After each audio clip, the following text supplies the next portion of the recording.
Hello, everybody, and welcome to the newest indoor adventure in What Lies Below, Part 8. Today is February 3rd. It's going by so fast. 2020.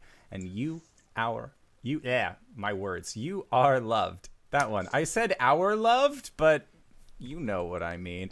And if this is your first time tuning in, I'm sorry that my words fail me, but if you would prefer to hear it as a more cohesive sentence, consider going back and checking out all of our VODs at youtube.com/indooradventures, where we post all of our other games that we play, including this one.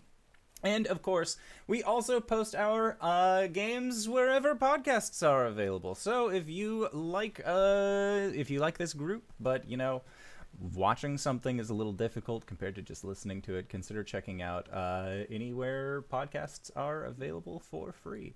We also have our merch store put up, so if you go to Indoor Adventure, no S at the end, .redbubble.com, that is where you can pick up all sorts of wonderful stuff, including t-shirts, mugs, posters. I would have a shower curtain, but I don't stream from my bathroom, but shower curtains are available as well. We got all sorts of wonderful stuff. Consider going to our Redbubble shop and checking that out. We also, of course, have... God damn it, Connor. We also, of course, have our Patreon set up. So if you go to patreon.com/indooradventures, you can gain access to our after show called Nights in the Courtyard, where we answer questions not only from the community, but also from each other. It is a great time, and I would highly suggest going to check that out. Last Thursday, our giveaway that we had ended up coming to a close, with the winners being our dear friend Clegane and Nefarious Obituary. Clegane has instead opted of taking the prize unto himself, donating it to a group of friends that we have in Scotland. So, hey, all of you Scottish school kids that we've sent prizes to before, if you're watching this, look forward to getting it sent to Avernus Collector's Edition bundle, as well as some dice. It's going to be a good time. So, thank you, Clegane, for forwarding your prize. That was really sweet of you, and I appreciate you. With that in mind, hey, let's start this thing off. Hey, RJ, who are you playing tonight? Hey everybody, I'm RJ, and I'm playing Caelum, the Shatterkai Wizard Cleric. Hi everyone, I'm LBHackEmUp, and I am playing Gwen, the Halfling Barbarian Fighter. Hi! Yeah, I'm Cyber. I play Archon, the Dragonborn Blood Hunter Cleric. Hey everybody, I'm Wings, also known as Danae Keener, and I'm playing as Coriander, the Eldrin Paladin. And I am the Indoor Adventurer, and tonight I shall be your Dungeon Master. So, last we left off, your group actually finished up all of the interactions that you had within the Fire Giant Stronghold that was located halfway between the Drow city of Tev Elyan and the Dwarven city of Surt's Hellier. There was what could be described as a blood hunter bowl, as Arjan met up with an old rival and dickbag known as Kodeth, and the two of them got into quite a scuffle. However, that scuffle ended with Arjan falling in combat, and before Kodeth was able to seal the deal in this bloody duel, Cori, you teleported yourself in between Arjan and Kodeth, thus forfeiting Arjan's right to the battle. Now, you didn't see this as too big of an issue because the rules don't really apply to you sometimes, so that's totally fine, as was apparent when you fought a hag and then were later cursed with water.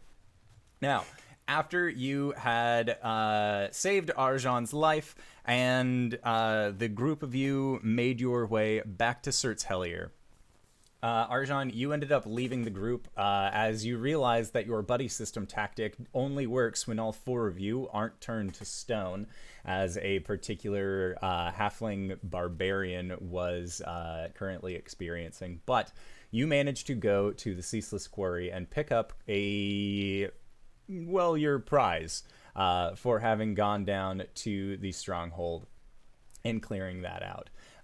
The rest of you decided to go over to the Temple of the Inspired, where you then ended up contacting Alton the Inspired, the head cleric there, And upon donating the majority of the funds that you had actually received for completing your mission, were able to remove the stone from Gwen's body.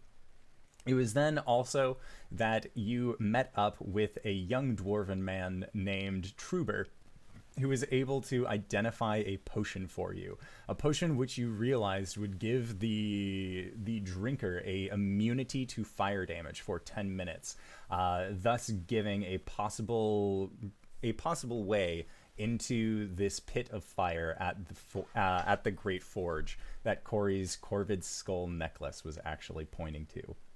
Where we left off last time, I believe, was Cori and Caelum had been outside practicing with new weapons. Arjan, you and Gwen were inside of the bar discussing the best way that you could figure out how to get inside of this magma pool, and then your group reconvened. So let us pick up back there. What is the current plan? I know that there had been talks as to whether or not anyone was actually going to be going for a swim in this magma pool or not, as well as the actual timing of it. So let's kick off. Are we all together Yes. at this point? At this point, I would say you are all together, as that is where we had ended last session. So, we doing this? I'm still really hesitant about this. So I'm gonna seduce him, and you guys are gonna go for it. Well, one of us can go Unless for you it. want all of us to burn up, Gwen. Well, no. I'm just saying, like, I'll keep him busy. You guys make the move. Cori, how confident are you that you can do this? Pretty confident. How, DM, Yes. have we witnessed Cori attempt to swim, given her current arrangement of limbs? Oh. You have not. You have seen her in a bathhouse. So there might be some correlation there as to her swimming ability. Second point of contention. How are you going to breathe? It makes you immune to fire, but not like Does she- immune to your lungs burning, I does guess. she need to breathe as a revenant? She does not. So you have that going for you, Oh, good. which is nice. Did we ever figure out retrieval? Yeah, I'm gonna yank her back out. With what? A chain, right? How deep is the magma pool again? There is no depth that you know of towards this magma pool. Like between the ledge and the magma surface. There is about it's like a 3-foot dip.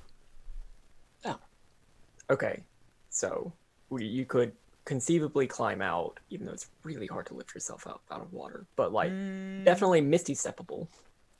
I would say it's closer to about a foot, all things considered, between the lip and the actual magma, not 3 feet. So it is conceivable that you would be able to then climb out. okay. Heavy armor and swimming typically is bad, especially more so if it's molten rock. Yeah, metal is a conductor. It is a heat conductor. Yes. Alright. So. Gotta swimming go naked. clothes. Caelum looks over to Gwen. Or at least in not armor, just your underclothes. Caelum, can you, do you have anything that would let you stay in contact with Cori? Of sending at best. I wonder if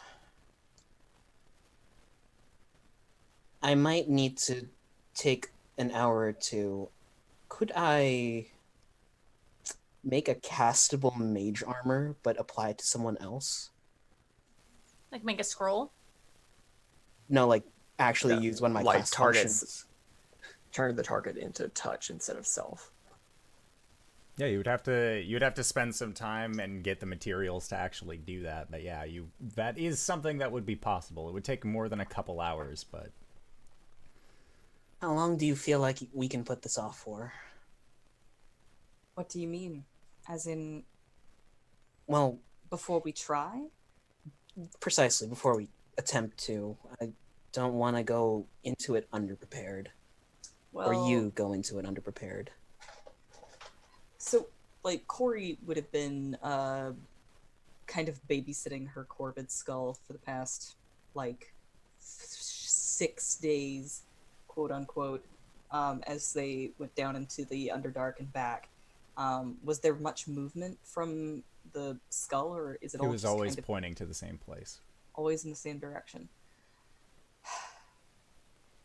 And even now, it still points towards where the temple is. I don't know.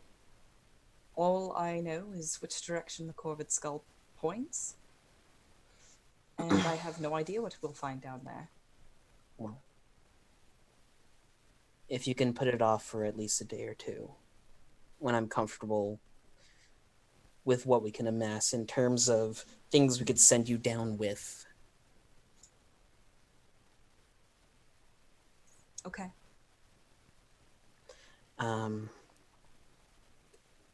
Arjan, you want to follow me out, or do you want to stay here and plan? Because I'm gonna stop by things that make you go say wow for some things. I'll go with you.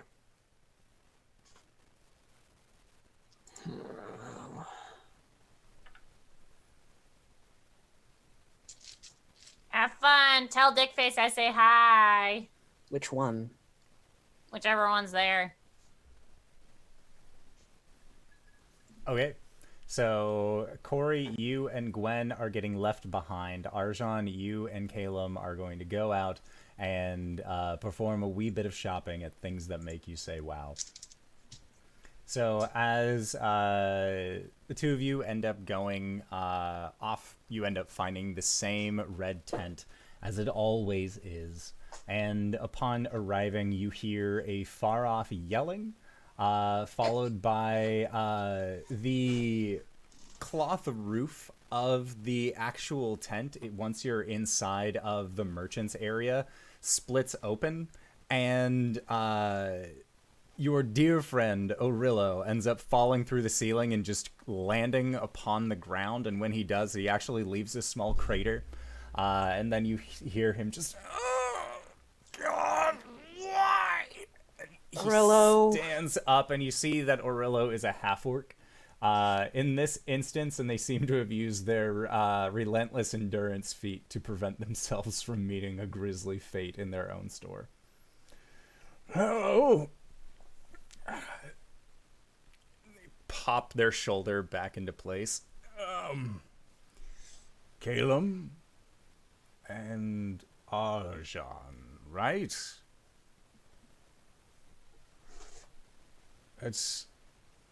Can I help you? Looking for a scroll of mage armor and a few other things. And they kind of like pinch the bridge of their nose a little bit. That's all right. Yep. Can do. What are your other things? And they end up being able to find you a scroll of mage armor. It looks like the overall cost on that is going to be about 500 gold pieces. Got it. No, you don't.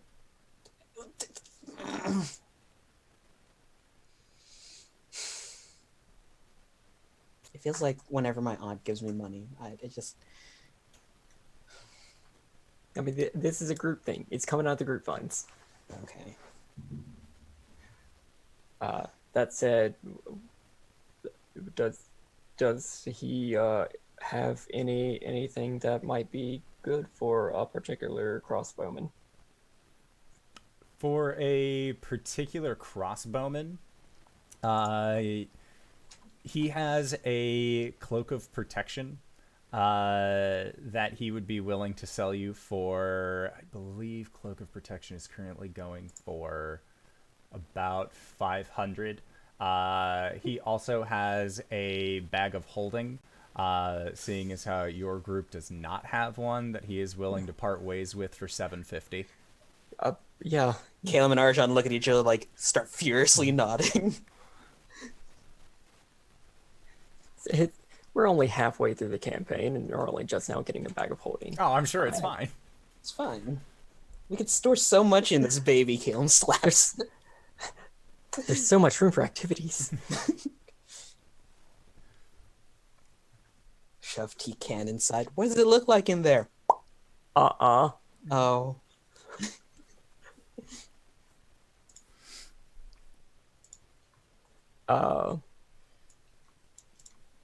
Yeah. I mean, anything else juicy?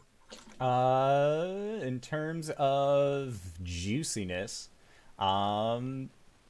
it looks like he has more things akin to like short bows and long bows, but it seems like crossbows are something that he just isn't heavily prepared for. But he does say that if you're good at stringing things up, that he possibly could just remove one of the strings of a previous bow and then outfit them onto your crossbow, if you were looking for any kind of particular damage or anything such as that. I'm gonna take the cloak of protection. Okay.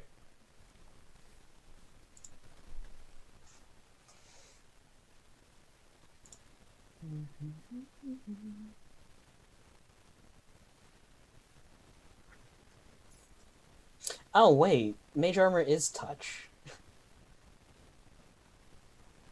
Is it? Yeah, it's Oh. touch. You can cast it on anyone. Sweet. You don't have to Sweet. buy this scroll then. He's not gonna be like, you already paid me money, fuck you. Like, it's okay. I just need to copy it down to my spellbook. Yeah. I mean, Caelum, is there anything you need? Anything you want? I think I'm fine for now. I mean, any spell scrolls, anything? Honestly, if I... Lightning bolt would be pretty cool, but... for the time being, I think I can make do with what I have. All right. Thanks, though. Okay.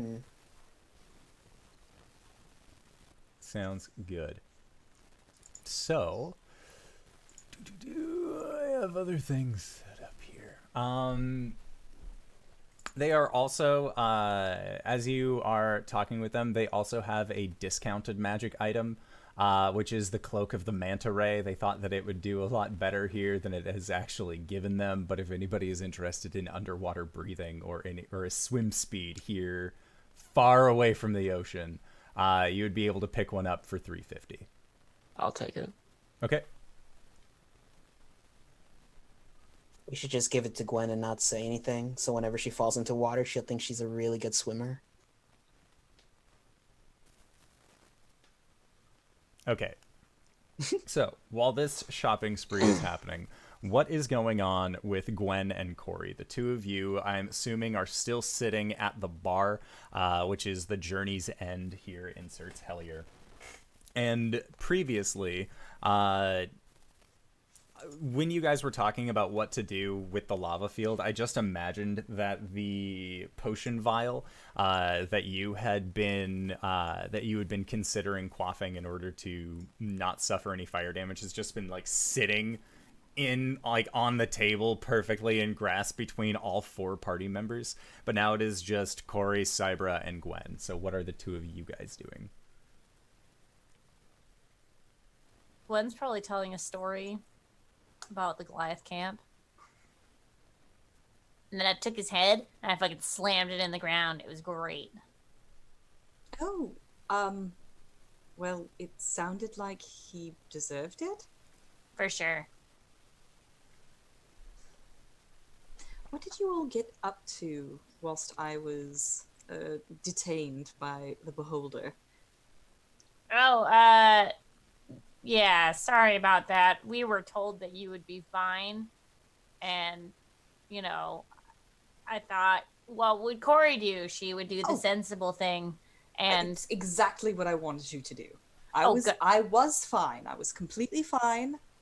I could tell you all needed a rest. I needed a rest. We all needed a rest. And it was not going to go well if we engaged at that moment. Right. So we talked with the dude, the potato dude, and we tried to figure out what to do. We figured out what the creature was. Well, I mean, I figured out what I didn't know what it was. They told me what it was. Sounds like he was a very knowledgeable drow. Yeah, he knows a lot about like oozy stuff, which was kind of weird.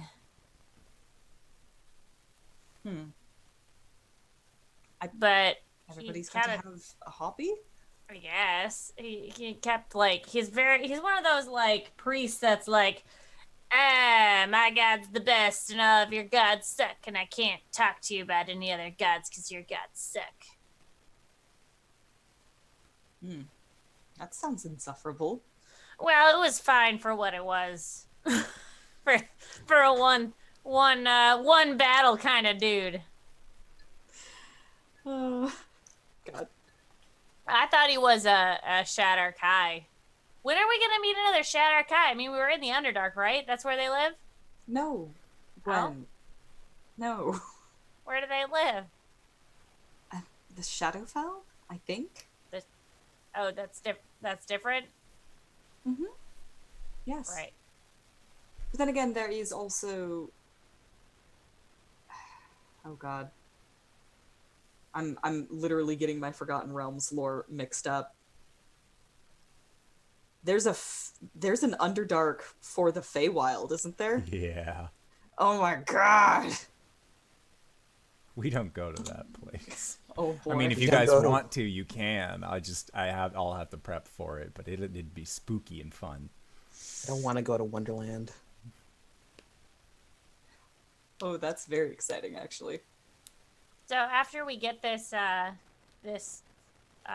season, do you think we need to go to the Feywild? I feel like that's something that's like happening pretty quick. Perhaps. I'm assuming that we're going to do something about the moving moon house. Is that really important? Fairly important. Oh my god. What? Have we heard about Arask in a while? The dragon dude? The dude who was definitely a dragon and not just a human? Cori, you remember having sent off a silver figurine at this point like 2 months ago, and you never received any word back. I thought he was just busy, but come to think of it, I haven't heard back from him. I did send a missive. You'd think he would answer back. Oh yeah, it's not like he has shit to do. He's the only dragon in town. Did Archon not share the contents of his letter? Is that not something that we did in game? What? Huh? Which letter?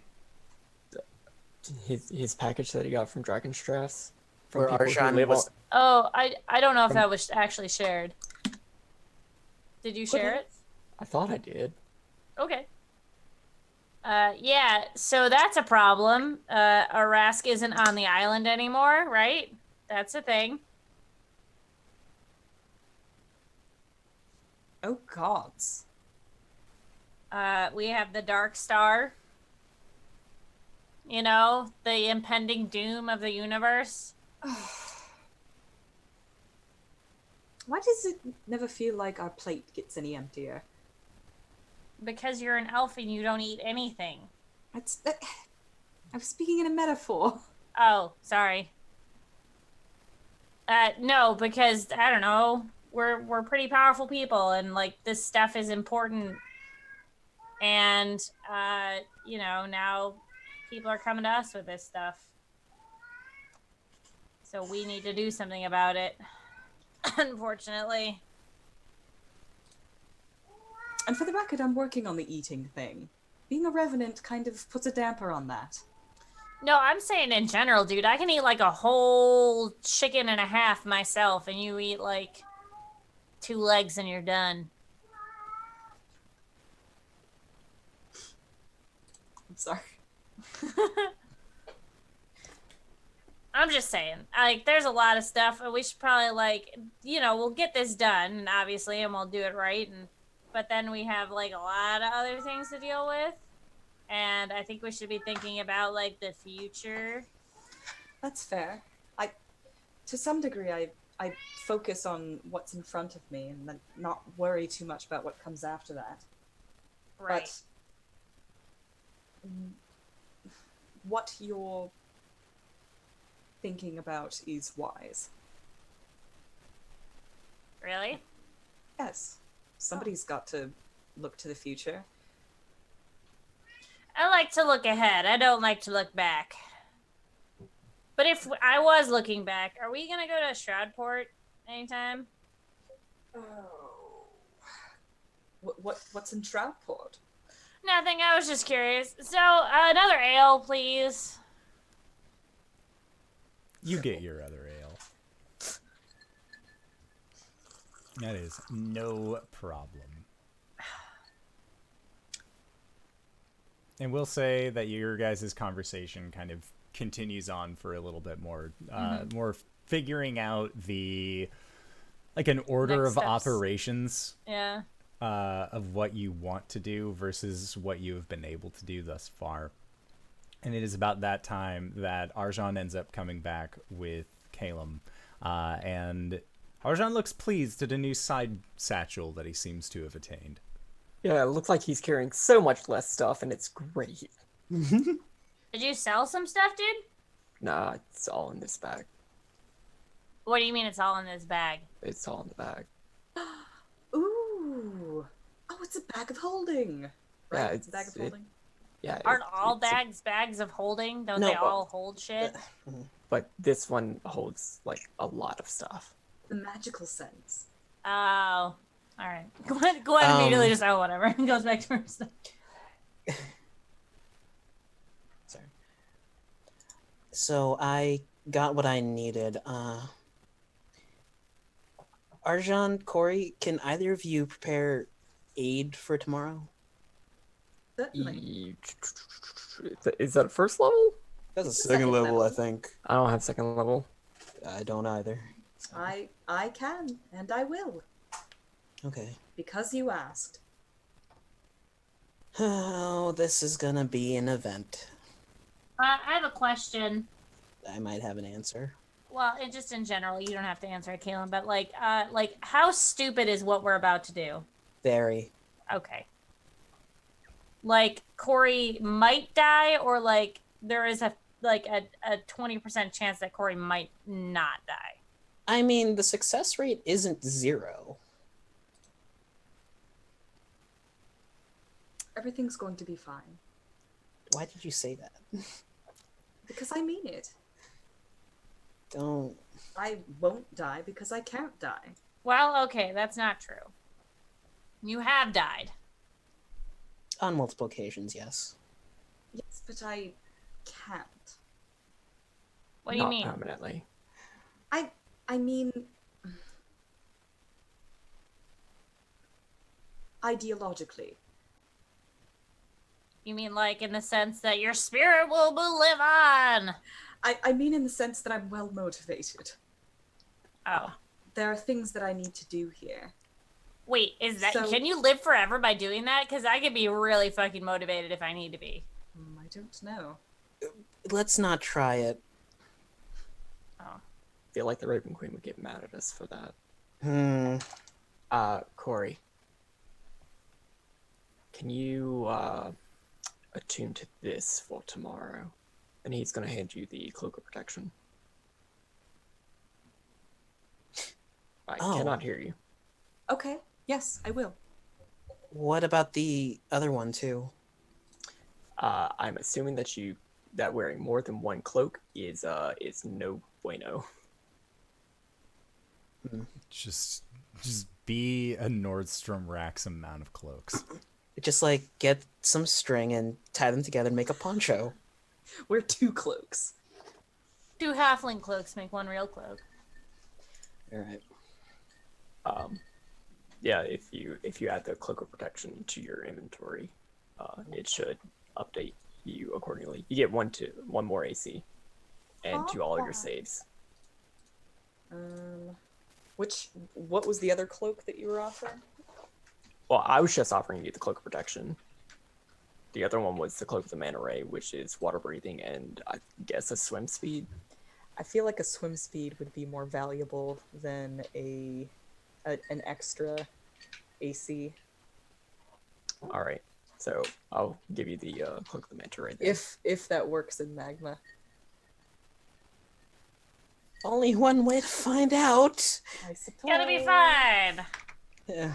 All right, you'll take that, and then I'll prepare Shield of Faith for you tomorrow. You're Okay. still getting the extra AC. I'm not letting you go in without a whole bunch of armor. Excellent. Well, I have a few things that I could use as well. I have protection from energy, which I can pop off if I find myself down there without a paddle. What about if you can't speak? Does that matter? Does it have a verbal component? It does have a verbal component, Just but If it's anything- concentration for up to an hour, so I can cast it before going in. good. Okay. All right. Sorry, this tavern cat is very affectionate. Cybra is Miguel getting likes you. jealous. Cybra is asleep. Truth. Let's get some rest for today and meet back up in the morning, I guess. All right. Caelum, are you still good with sleeping in my room? Sure? I just don't want to, buddy system. Yeah, that's fine. I have to make a call tonight. To Chua? Yeah. Oh, okay. I'll be trancing. Since I've been in stone for 5 days, they might be a little worried. That's a fair point. I guess I'll call it an early night. Cool. Okay. So the I'm gonna rooming call it situation is Cori and Arjan in one room, and then Caelum and Gwen in the other. Yes. All right, sounds good. So, going to your respective rooms, Gwen, as you sit down and begin your trance state, you can feel your consciousness getting pulled to the Goliath camp. And when you arrive, it is Chua, who is the first to see your face in the smoke. And she, as you expected, is very grateful for you having checked in.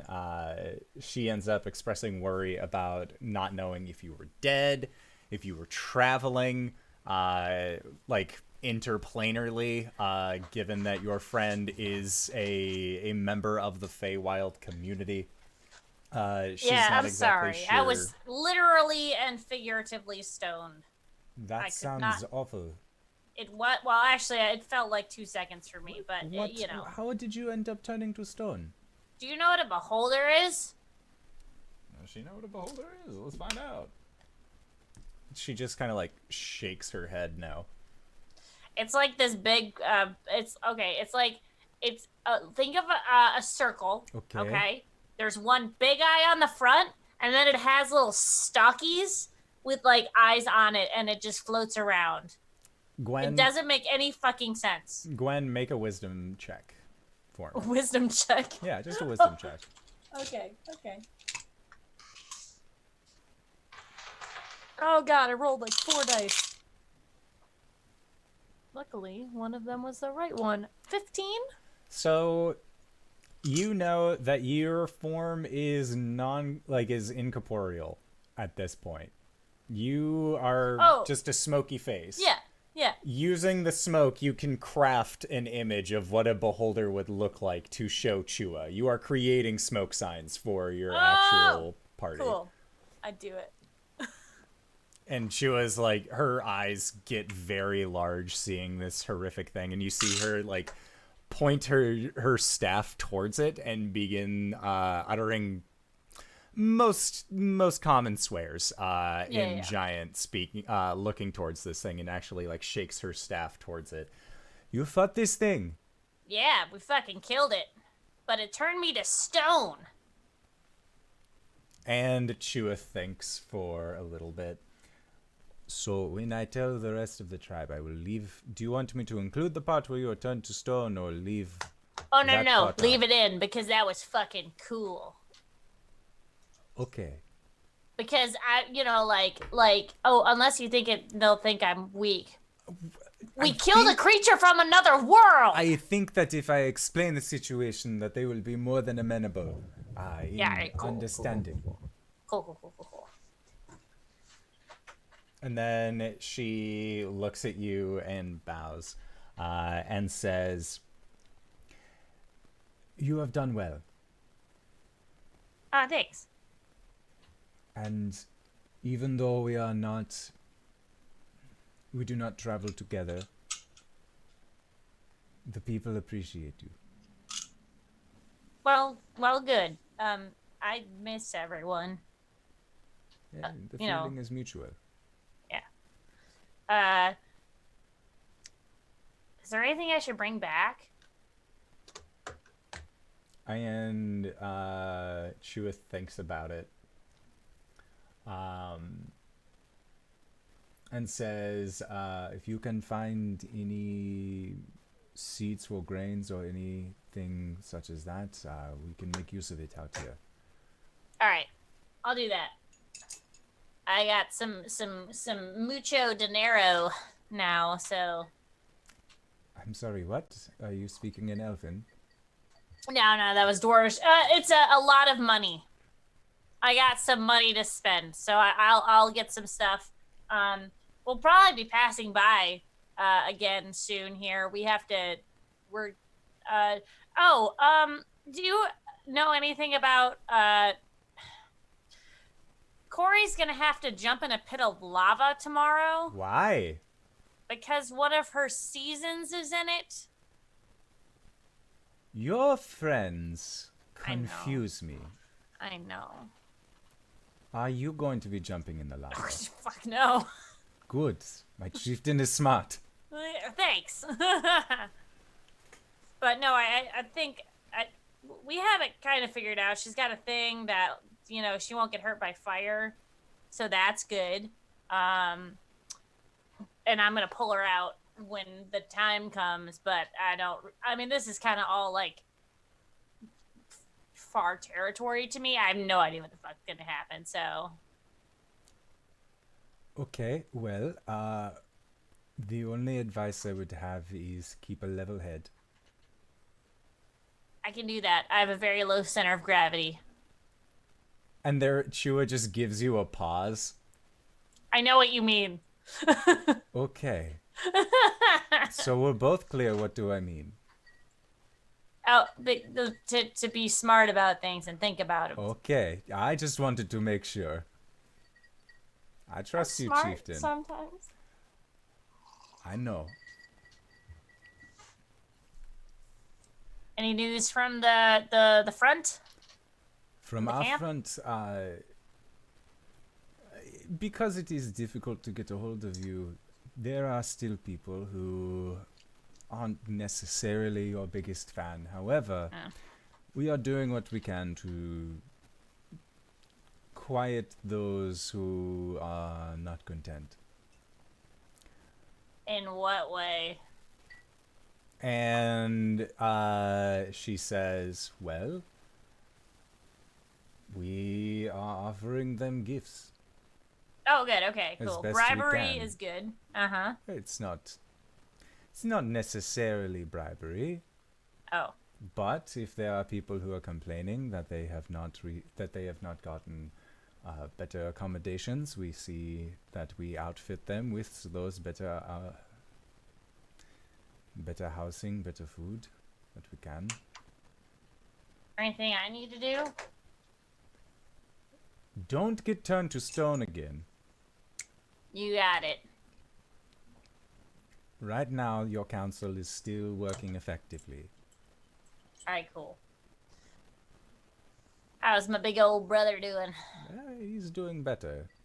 Not necessarily continuing the path to make you an auntie, but he's doing what he can.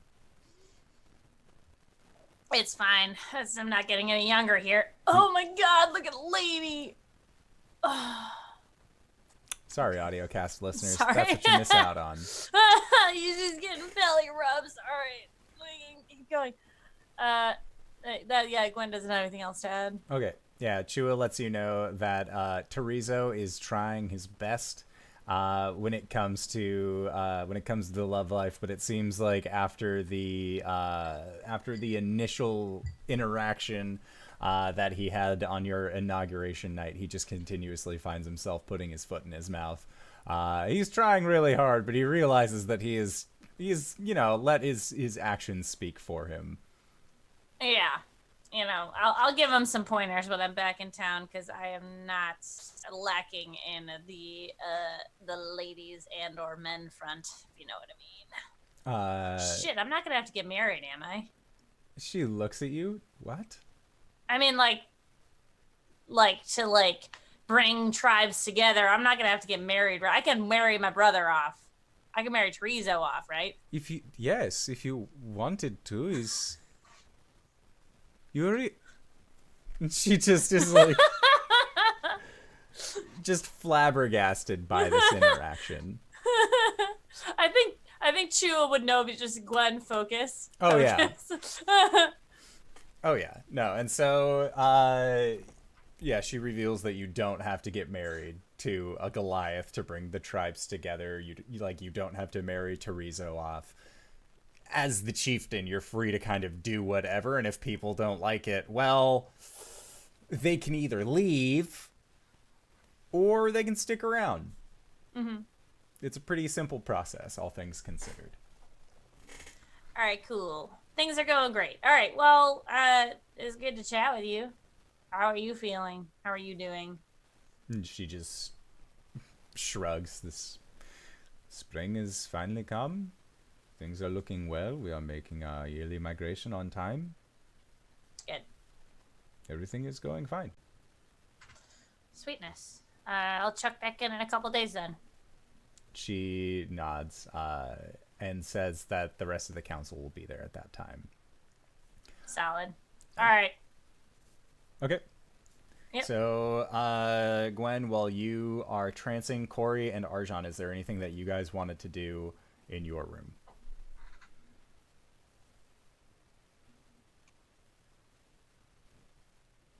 If not, that's totally fine. For the audiocast listeners, we are both looking like deer in headlights right now. The wide-eyed eyebrow raise of you go first. I think that they just kind of reiterate their plans for the following day. Make sure that they've got everything figured out and settled. Mm-hmm. Okay. Sounds good. So, then Caelum, you are awake. You are in the process of transferring a spell into your spell book, and your shield begins to glow. As today is the 28th. It is new moon time. New moon Or time? not new moon. Sorry, the full moon. Oh. The flip side.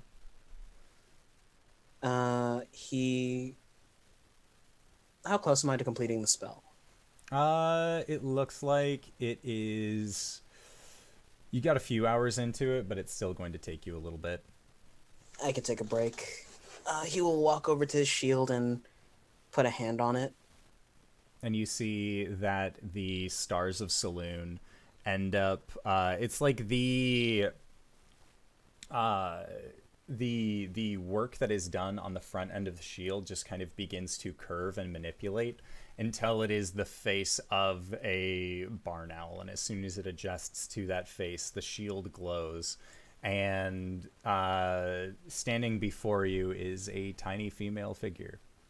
Hood up over their head. You can see at the base of their robes that the fabric that is made of this pure moonlight is a little frayed. And when the figure appears, they just give you a large hug. He scoops her up. Hey, sorry we didn't get to dance last time.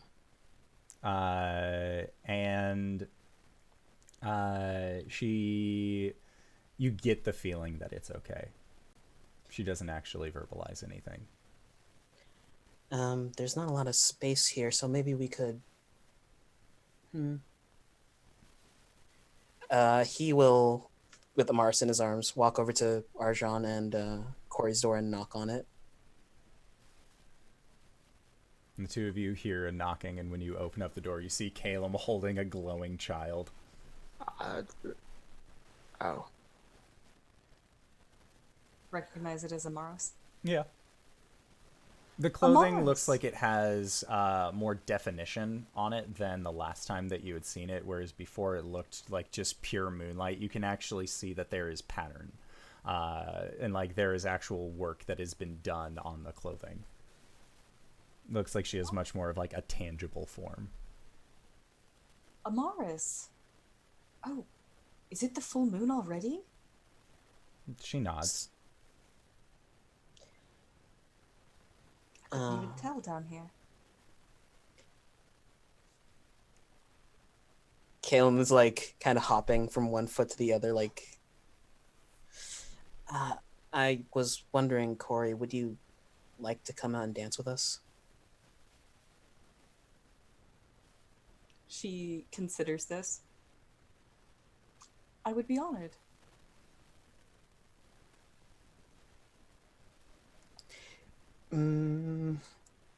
This is like a back of the inn area where it's like not like an outside like delivery area. You know that you would still have to go through the bottom, like the bottom area of the inn. Caelum takes his cloak off and wraps Amaris in it. Okay. Pulls the hood up. Gwen's by herself if you want to head over into the room, Arjan, really quick. We'll be back soon. Yeah, y'all go have fun. Yeah. Caelum leads them outside. Okay. Yeah, so you go to this back shipping area, and Amaris is wearing your cloak, which looks like it is about like 2 sizes too big for her. You've burritoed her up as best you can in order to carry the small child, but upon your arrival outside, you can set her down. He will offer a hand to Amaris. And Amaris will take it. And where is your familiar at this time? She would have probably followed. Okay. So then Tikan reaches up with a hand towards you, Cori. Cori takes it. And then Tikan looks over towards Amaris. And like you can feel like like if this little wooden figure was capable of jealousy, this would probably be the air of jealousy. I see. All right. She'll actually lift Tikan up by her hand and then just like plunk her down onto her palm. Okay. And the 4 of you dance. I think at some point they'll switch partners. Caelum Tican, Amaris Cori, and then Cori Caelum, Amaris Tican. Mm-hmm. Okay. Sounds good. And the four of you dance jovially in the back alley behind the journey's end. Arjan, you walk inside of the other room, and you see that Gwen No, is... I don't. No, you're leaving, Gwen. Yep. Okay. What's Arjan up to?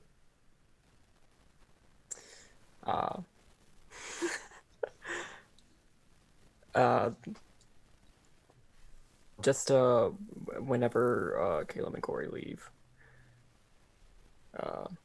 does like this Ian, does it like have windows or like a view or anything?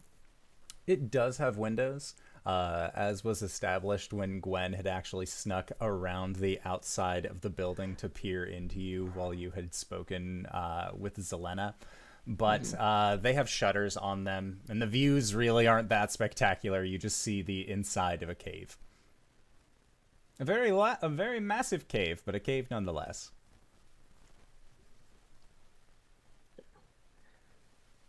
And he's just gonna look out of it for a moment and just think about what's happened within the past couple of weeks.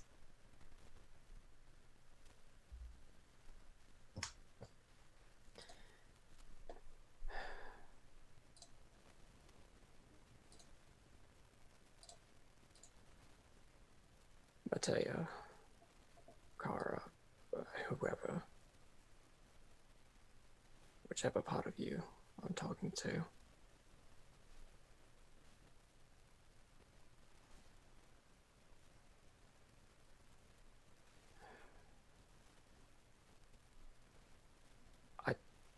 I don't know. I don't know what I'm doing.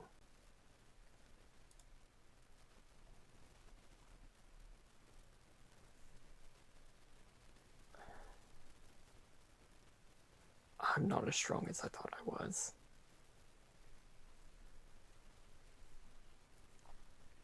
I can't protect my friends. I can't even protect myself.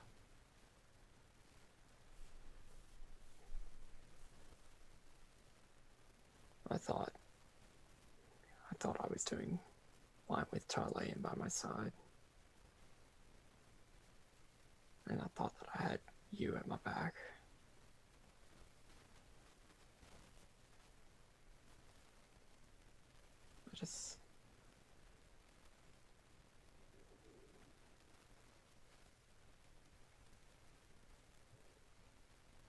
I don't.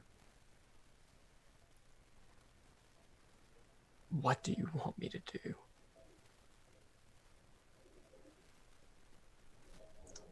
And after a few moments of silence, he's just gonna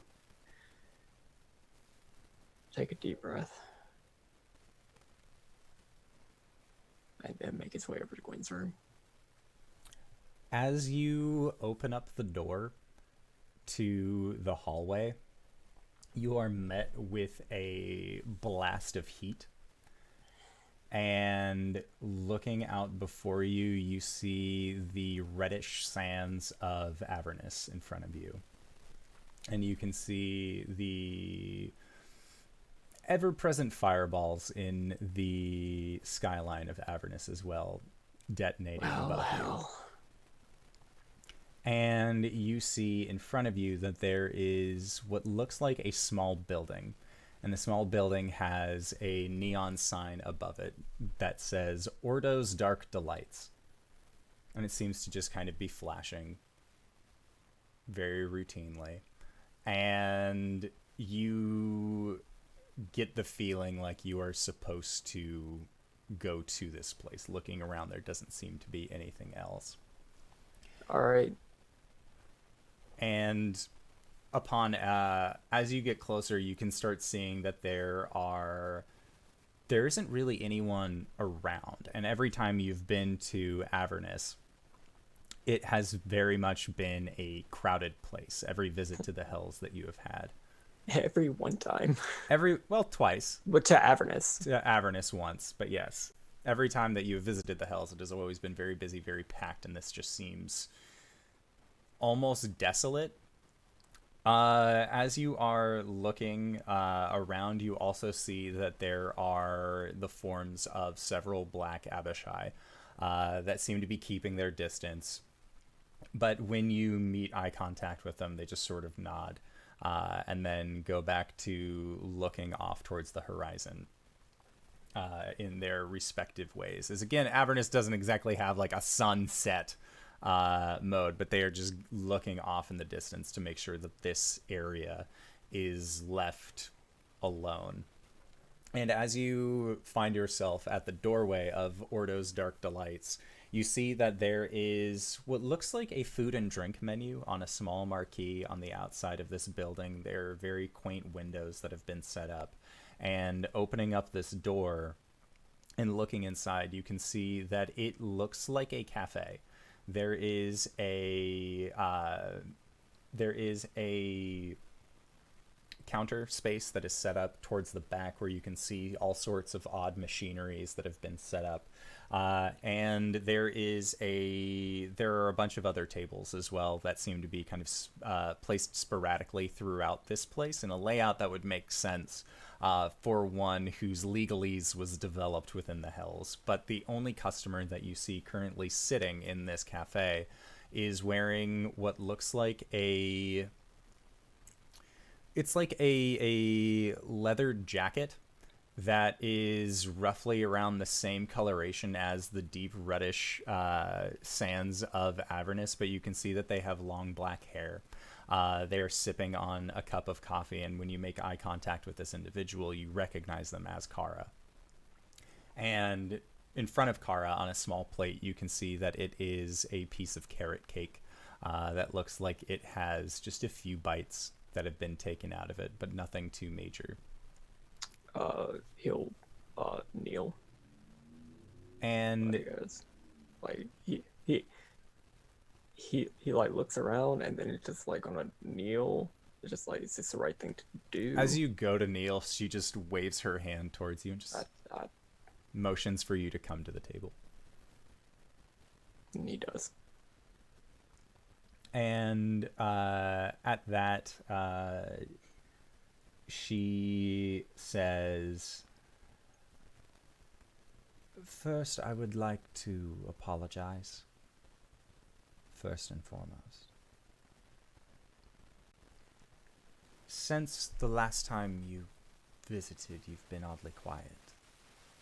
It's felt before, well, I understand that my sisters didn't exactly make it the most appealing thing to continually message us, and well, I've been taking your calls more personally.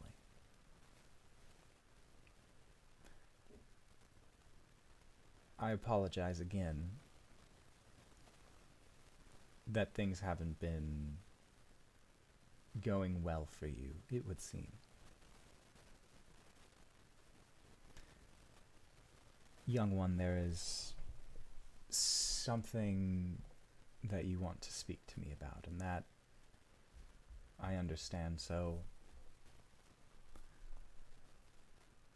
well, I made reservations. Ordo is a dear friend, and well, honestly, this carrot cake is wonderful. It's one of the reasons I keep coming back here.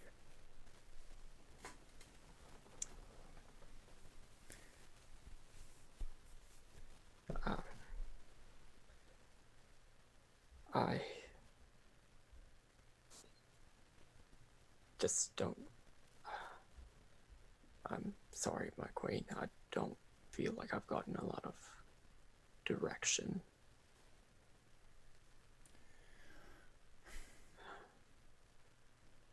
The self-pity and lack of confidence, there's nothing new. At that, you hear her, she giggles a little bit, and she says, "Don't lack self-confidence." And I know that that's easier said than done, but you are a dragon. I'm really not. the wings on your back say otherwise. Have you used them? No. Why?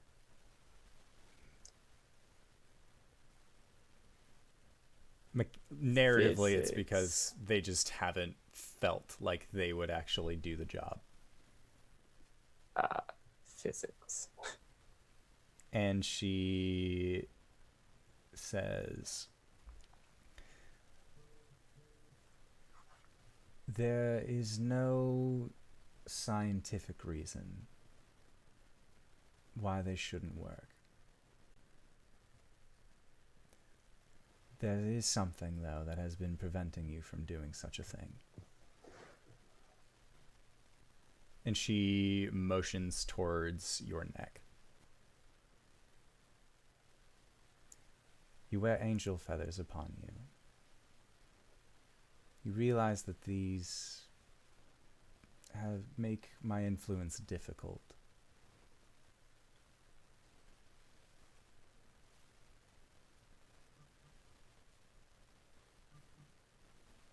I can help you.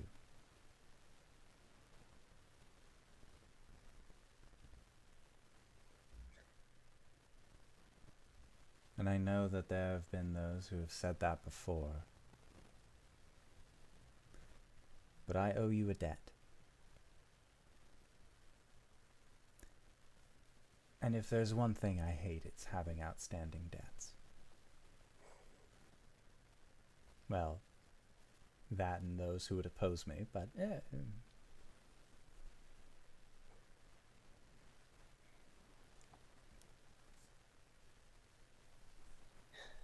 I'm glad you can understand my hesitation. Arjan, you have been detrimental in my plans. Wait, no, the other one. Detrimental does not mean that it is a good thing. Sorry. Instrumental. That one. Thank you, other voice in the sky. Anytime. And she says, you have been instrumental in what I have been working towards. Not only has my love returned, but you also gave me a name to hunt. Which name was that? The name of your, as you described it, mother. The human that took my lover from me. Is she not still doing stuff for you? Her vision is skewed. She thought that stealing away one of my true loves to put back onto the material plane was the right thing to do. This is not what I asked. This has never been what I asked. There were other means, other ways that she could have gone about it, but she didn't, and for that she needs to pay. So I'm trying to find her. I couldn't have started doing that without your help. So I want to help you. And if you manage to find her, let me know. For that would be a glorious day.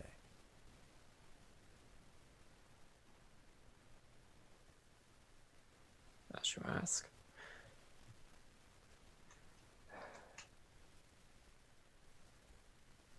Now, are you ready to accept my help? Do you mind if I ask a few other questions first? Of course. You are a fledgling yet, but soon you will grow in time. Aggravating. What about him? He hasn't exactly been the most chatty ever since, well, Tarlean came back. Yes, but he has been busy.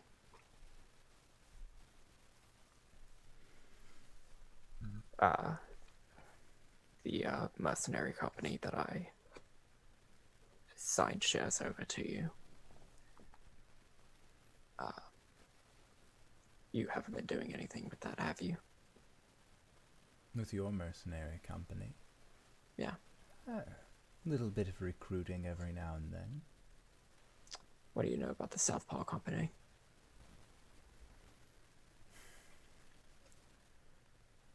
As far as Southpaw Industries is confirmed, or is concerned, their goal, at least what it was told unto me, was to provide you with a challenge. Agravain knows that they can't challenge Tarlayan here. Not in front of me, but where you are. It's business. They have also promised coin unto my sisters. And they see no problem with this. Personally, I don't approve. And he seems to be digging himself into holes deeper than even he could fly out of.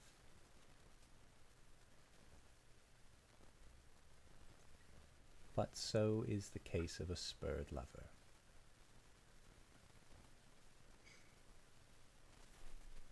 So long as some part of it is still pleasing some part of you.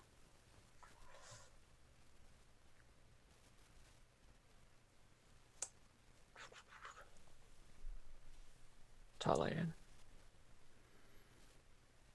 He's able to walk again. He's still unable to fly, but most of him still suffered the effects of the crystals. I believe you had seen firsthand what had happened to your friend, the gray-skinned elven one. Yeah. Imagine that, but on an ancient beast. Tarlayan is still recovering, and he speaks highly of you.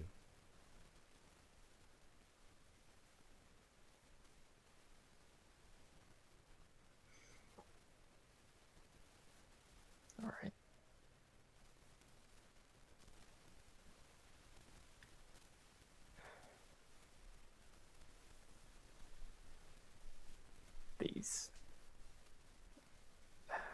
These feathers wouldn't be able to help you with anything down here. And she just sort of like scrunches up her nose and just, no. So I'll just like pop off the necklace, drop it in the bag. The bag of holding, if it came with me.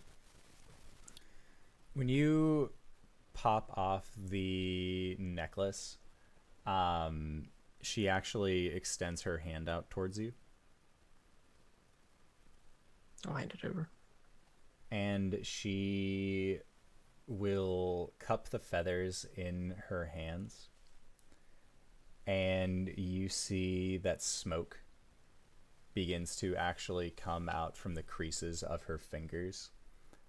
And there is the sound of straining that seems to come, almost like ice that is being pushed towards a breaking point. And she says, "These things that have prevented you from being your true self, they can still be useful." And you see violent purple flames appear around her hands as the sound of a archangel screaming comes from off in the distance.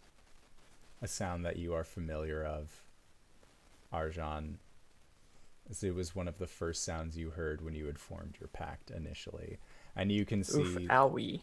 and you can see that there is this divine golden light that is trying to escape from outside of her fingers as well, but as she clenches harder, that light actually dwindles back down, and her hands are still inflamed. And she stands up and comes behind you. And you feel her put both of her hands against your back.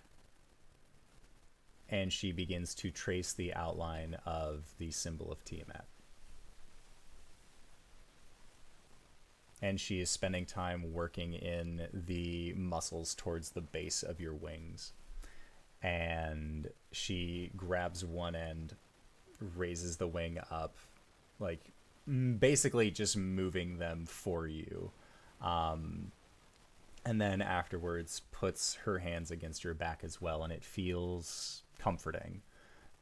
This is one of the few times that anyone has touched your back and it not immediately feel absolutely terrible, but so is the Queen Mother. And as she finishes, and you see that purplish flame dwindle from her hands as she comes back around,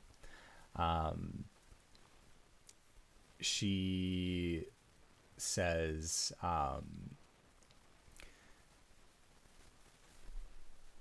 "Where is your weapon?"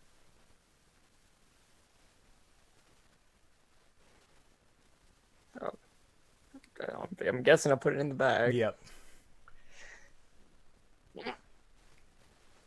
And this heavy thing, she seems to like grab a hold of the stock and then just look it up and down. And as she is looking at this, she says,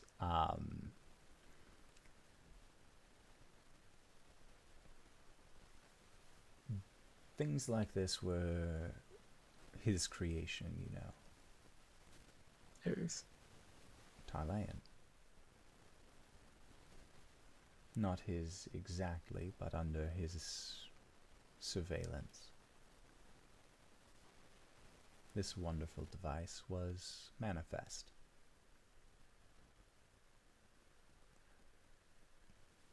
But if you are going to be here regularly, this material is not for you, as most of your crossbow is made of wood. And she takes one of her hands, and you see her sprinkle what looks like a light dust upon it, and you hear the groaning sound of wood as the wood begins to shift and change, and your crossbow goes from this wooden contraption to being a interlocking piece of metal. And it looks wicked in its design, and rather than having two sets of the actual bows for the crossbow at the end, they form more of an X-like pattern. And she, looking at the stock, "It's okay, we'll figure it out. It's Tiamat's design." She places her hand upon the stock of your crossbow, and there is a searing sound, and when she lifts her hand back up, you can see the symbol of Tiamat has been embedded into the side of your weapon itself. And she then hands it back to you.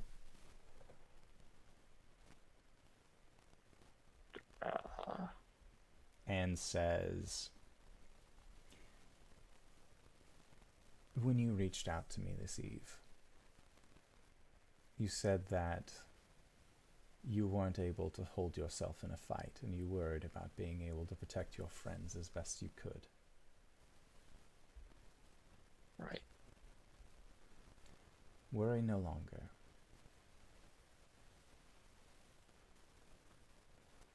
These are my blessings."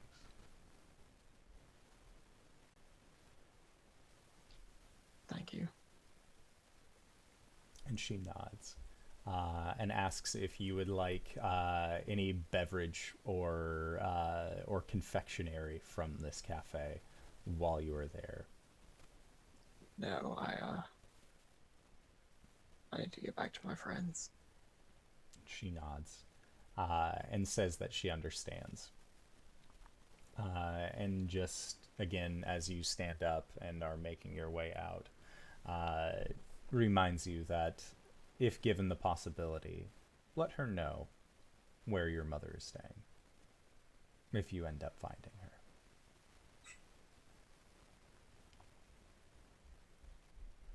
her. And as you are, and as you make your way towards the door and grab a hold of the door handle, open it up, as you walk through, you find yourself standing facing inside of your own room back in the city of Sertelier. It seems like no time has passed from when you had exited previously. Shut the door. Open it again. It is the hallway of the journey's end. Go knock on Gwen's door. And Gwen, you are just getting done having communicated with the spirits, and you hear a knocking at your door, and when you open it, there is Arjan standing in front of you. Well, hello, my friend. I thought this day would come. Come on inside. Caelum and Cori, did they just leave or they come back? What? Yeah, Gwen, as you look around, Caelum is not around you. I fucking need a leash. Where is he? He and Cori went to go dance in the not moonlight with Amaris. Oh. Like romantically? I don't think so, but maybe. I don't know what the kids are calling it these days, but all right. So you're on my buddy system, is what you're saying? Yeah, I mean, you didn't notice him leave. What were you doing? I was trancing. I was talking with Chua. Making a phone call. Okay. That's fine. Sorry, I wouldn't say that. Sorry. Yeah, so it's not that late. Are you okay? You look a little flustered. And he's gonna look down at the crossbow that he still hasn't put up. Yeah, I'm fine. And Gwen, looking at the crossbow in Arjan's hand, it is an incredibly dangerous and powerful looking device. She is looking up at it. Oh, dude, that's fucking sweet. Did you buy that today when you guys went out there? No. No? What? Come in. I closed the door behind him. I don't know. I just sort of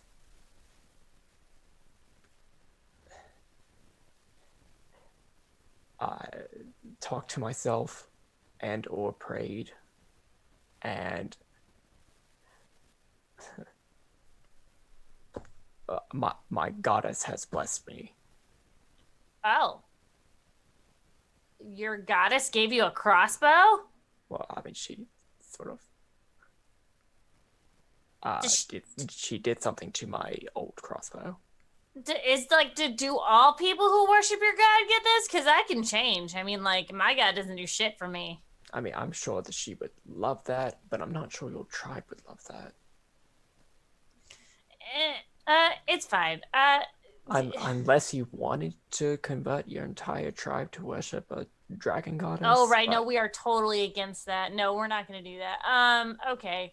Well, I'm glad that your god gave you something and didn't make you do some stupid errand or something like that, or ask for something unreasonable. Right. Yeah. She may have asked me to, if, and this might not happen, but if we ever find my mother, that we let her know where she is. Aren't you a clone? Yes, but there's still a woman named Tylera who is sort of responsible for me being cloned, I guess. All right, makes about as much sense as anything else. Is that something you want to do? I mean, I've never met her. I don't have any significant attachment to her, I can understand that. but I don't know. Maybe I could. Maybe we might not ever come across her. Right. Yeah, that's like 1,000,000 to 1 that'll never happen. Totally. Like I mean, what this plot hook has been in here since like level 3. Speaking of, we need to figure out what we're doing after we get Cori's thing. I mean, we may need to check in on a Rask. Oh yeah, that's what I was saying. See, a Rask. Yeah. I mean, I'm not sure if that's the sort of thing. Like, Rask is pretty powerful, right? Like, he's pretty old. Yeah, I mean, he looked like a pretty weak dude to me, but you know, I only saw him in his human form. If something could make him indisposed, I'm not sure if we're at the right caliber for that, but I would love it if we could take on that. If we could figure out where he is, what he's up to, possibly help. Cool. Because I would love to get on his good side again. Totes. God, we have a whole list. Yeah. That's where I would like to go next. Well, I mean, I think we should take like on our way there, we should take some time to like have some team building exercises, you know, like Like what? we could Arjan is scared. And do trust falls. Gwen, as you think of team building exercises in Arjan, you realize that maybe Gwen's team building exercises aren't as terrifying as your imagination has led them to be. That is where we are going to go into our break for the evening. So I would like to say thank you to everybody who has stuck with us so far.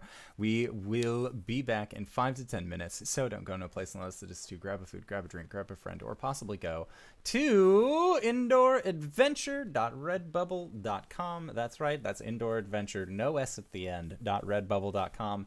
Pick yourself up something nice, and we will see you guys shortly. All right, everybody. Bye-bye.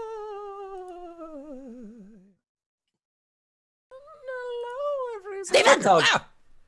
Let's all do the die in the garbage disposal. Ding ding ding ding ding ding ding ding ding ding ding ding ding ding. Y'all motherfuckers.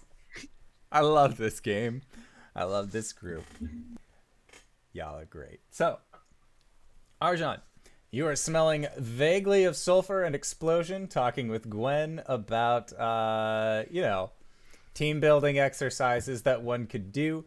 Caelum, you, Tikan, Amaris, and Cori have all finished up your midnight dance together and are making your way back up to the room. So let's pick up with your group having reconvened with each other, unless there's anything that you would like to do during the time while you're still outside.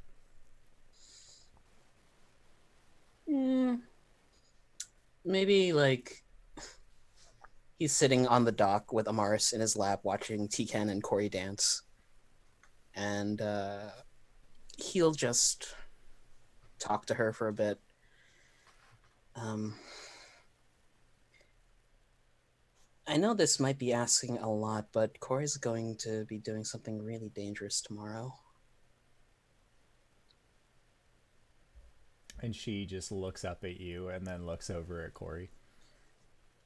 I don't know how far your current powers could reach, but I was wondering if you could do anything to keep an eye out on her. Make a D100 check. Oh my god! That's two. I forget how to read. 98. Nice. Amaris nods. He'll hug her closer and like just put his chin on the top of her head. And then she just sort of seems to be watching this. But as you put your chin on her head, and it's a very cute scene, T-Can is just like glaring daggers as much as a puppet can. Does not like the fact that Dad is hanging out with the other kid. She's my first daughter. But a parent is supposed to love all their children equally, so. Truth. But yeah, Amaris will has heard your request. Yep, that's it for me. Cori has implemented a sword in her dancing as a tribute to Elistray. Okay. Sounds I good. realized I didn't set his feeder to open, so that's why he was very upset with me. Got it. All right, so T-Can seems very put off by the fact that you have pulled out a sword and seem to be dancing with it. They are not used to swords dancing, so they are, at this point, they have run back. And Caelum, while you have picked up Amaris to carry her back into the journey's end, T-Can is like hopped up onto your back and is like scrabbling up so that way she can be on your shoulder. He would have reached down to pick her up and put her She on still his head. scrambles as best she can. And yeah, Cori, you just watch as Caelum carries these two small creatures up through the inner workings of the journey's end. I would have burritoed Amaris again. Yeah. So as you guys open the door, Gwen's like, so then you have to try to get over, like, go all the way around the table without touching the ground. Caelum has put like a hand up to Amaris's ear. What are you guys talking about? We're going to do team building exercises on the way. Oh, okay, good. What do you think I was talking about? Don't worry about it. If I That can do just it on makes my us own. want to worry about it. It was in a book somewhere. Don't worry about it. All right. How was your dancing in the moonlight? Was it super romantic? He points down to Amaris. I mean, it was fun. Yeah, once In you're in the autistic room. sense, yes. Once you're in the room and set Amaris down, she will go over to Cori. And upon coming up to you, Cori, looks up at you, and you can see that again the hood of her cloak sort of prevents you from seeing directly into her eyes, but you just see her mouth the words "please be strong," and she puts a hand out and then touches against you. She'll kneel to be down at her level. And Amaris will hug you around the neck. And you have received her blessing. Which we will go into when you awake tomorrow, as Caelum has asked for her help during your interaction the following day. When you decide to swim in magma. She pats her on the back. And at that, Amaris will go over and yes. Nothing. Okay. She'll go over towards near where the shield is, and She gives Caelum one last hug, and then you see her form then get drawn back into the shield.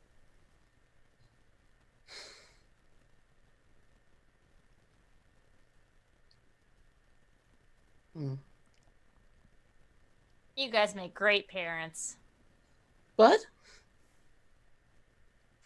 Gwen's like sitting with her hands on her chin.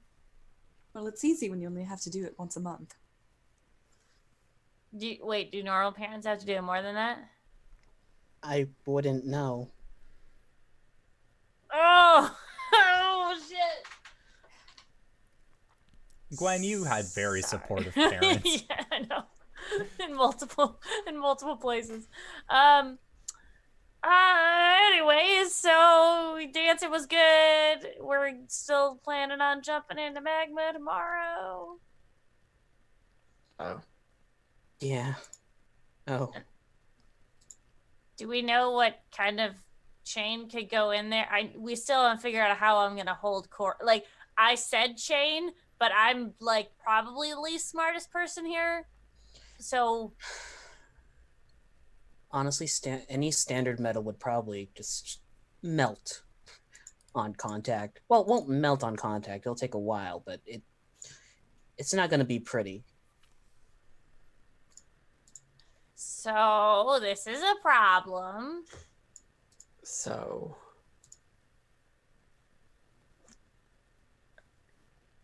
Magic I- chain? Is the question now, is a faulty lifeline better than no lifeline at all?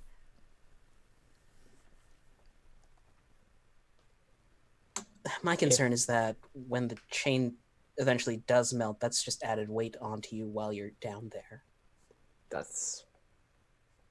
I don't want to hinder Cori any more than we have to. Right. I guess we just hope for the best. Oh yeah, that's gonna be great. I like those odds. Oh, let's just hope for the best. Last time I hoped for the best, you got kidnapped, Caelum, and we had to go steal you from 2 demons. Then perhaps we don't hope for the best and we just have faith. Yeah, that doesn't work for me either. Why don't we go talk to the magic dude and see if we can get some magic chain?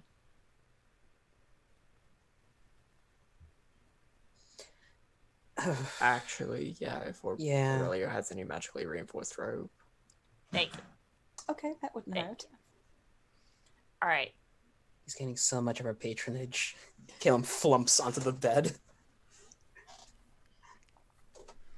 Okay. Gwen flumps on top of him, like sideways. All right. Buddy system, don't you guys leave each other now. No trips to the abyss, okay, Arjan? What? I don't think I would have any business in the abyss. Good? Wait. The hells. That there's difference. There's a difference. Right? Right. Yep. Cool. Okay.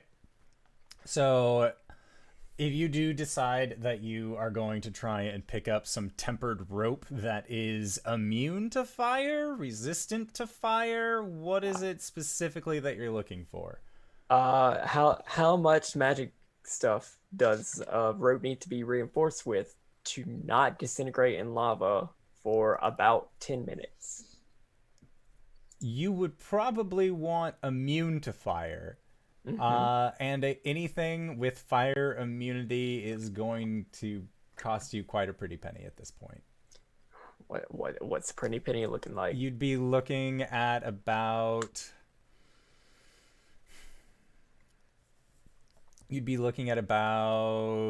3,000 gold pieces for 50 feet of rope. For 50? 50 feet of rope. That might not be enough. We don't know how. It's not going to be enough. We would need probably like 500. On the safe side. Could we get like really strong chain? Stuff they use in the forges? Forge heat and magma are two totally different things. What? They would know about hot and metal and stuff. No, I don't. If we were able to get anything, it still probably wouldn't be in our price range. Well, we can ask. I don't want Cori to go in there like alone. We don't There's know. nothing we can do about that. I mean, we could ask the people at the forge. No, that's the people at the forge. We would like to go ask the people at the forge, please. Okay. Do that. So because you were going so late in the evening, there is no one. Wouldn't it be the next day? Are you guys going the next day? Because right now, where we have been talking, it has been the night prior. If you would like to then sleep, get all your rests in, and then go the following morning for this. Please. Okay. Yes, that is correct. Sounds good. Oh, dude, I'm still fucked up. That does me a concern. It's fine. Okay. Probably nothing bad is gonna happen. Why would you say that? What'd you say? 15. Okay. Sounds good. So, going to the forge the next day, Altum the Inspired is still there. It seems like this is his temple. This is where he comes to do these things. And when you explain that you are looking for a heat-resistant metal that you can tie around your friend to then lower them into magma, he just gives you this most incredulous look. What have I been trying to say? Every time you and yours have come in here. Did we give them all of that information? No, or... I don't think we've given him No. all that information. What would you have been asking for, and for what reason? Yeah, a chains that withstand the force of magma. So, just a question. When you are working on forge stuff, you have like metals that can withstand like a lot of heat, right? Yes. Yeah. Like what kind of metals? I'm super curious. Well, the metals that we've been using have been passed down for generations. It's Titan steel. Oh, right. The stuff that we just liberated from the... Yeah, and that can withstand like a lot of heat. Yes. Do you have like a chain made of that stuff? No. Oh. Like we've made chain mail before, but not like long chains. What do you need chains for? I'm just really into chains right now.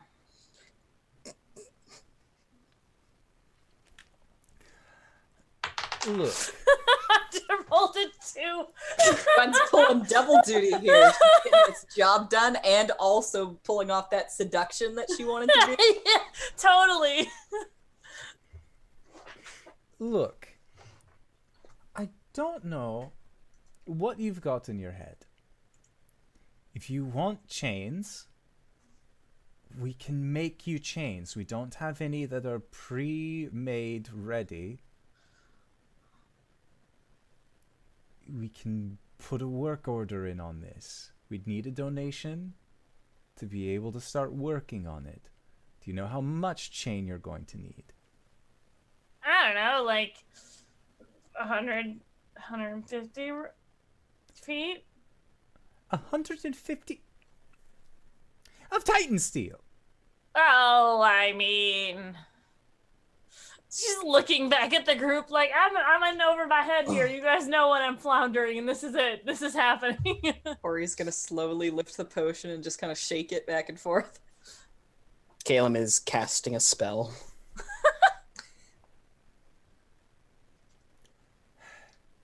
If you want, we can make it. It will take some time, but we need resources. We need money in order to make this, because we have to requisition, we have to close down parts of the temple in order to actually do this. And one of the only people who is actually able to craft expertly with this is the Lord of the Forge himself, Metzger Ebenhold. He's the king here. Well, as you would imagine it, the king. Is he hot? Sorry. Is he good? He's just like slack jaws at you, Gwen. He wouldn't be the Lord of the Forge if he wasn't good at what he did. Ah, you haven't met a lot of kings, have you? No. Well, yeah, it's fine. I've met Metzger. I've met his father. He's the reason I have this position. So you don't have any chain, like, at all? Not just lying around. That's made of Titan steel. Well, no, not made of Titan, but any at all. Yes, I have chain lying around. That is no problem. Well, then we'll take some of that. Well, how heat resistant is the chain? Why do you need it to be heat resistant? Because Why are we you need asking it to questions be of heat your resistant.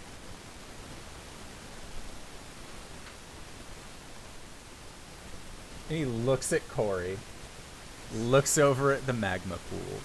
He's stretching.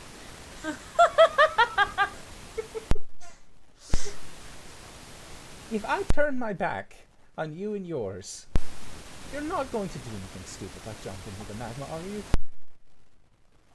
Your microphone's being weird. Is it? Yeah. Yes. There you go. That's better. There. Maybe it was because I was talking so far away. Still a little muffled. The answer to your question, sir, is no. Well, all right then. How much chain are you looking for? None if it's not going to be heat resistant. Heat resistant? Yes. Heat impervious? No. Would it last at least 10 minutes? Yeah. Depends on the heat? Say like a pool of magma. Look, dude, Oh, we're doing this. We're doing this. Look, we have a mission. It's from a god. We have to do it. We don't want to do it. None of us want to do it, but we're gonna do it. I want to do it. Cori. Caelum punches her in the shoulder. Ouch! I only have one of those. You have 2 of those. No, I do You have two. still have the shoulder. True. Kick ass for the Lord. I can get you 150 feet of heat-resistant chain. Is that something you'd want? Yes. Will it suit our needs, and how much is it going to be? Well, you all refuse to tell me what exactly your needs are, other than will it actually solve itself in not magma? Wink. Caelum, like, just... Yeah. Listen, You know what we're doing. there is something You in know that... exactly what we're doing. Well, Ultim, there is something in that magma pool that is related to a god that we need to retrieve, and our friend Cori here is the one who needs to retrieve it. And we're just trying to take a precaution in case the fire immunity potion wears off and we don't have it yet. We're trying to be less stupid. But you can't just ignore your gods. Is that right?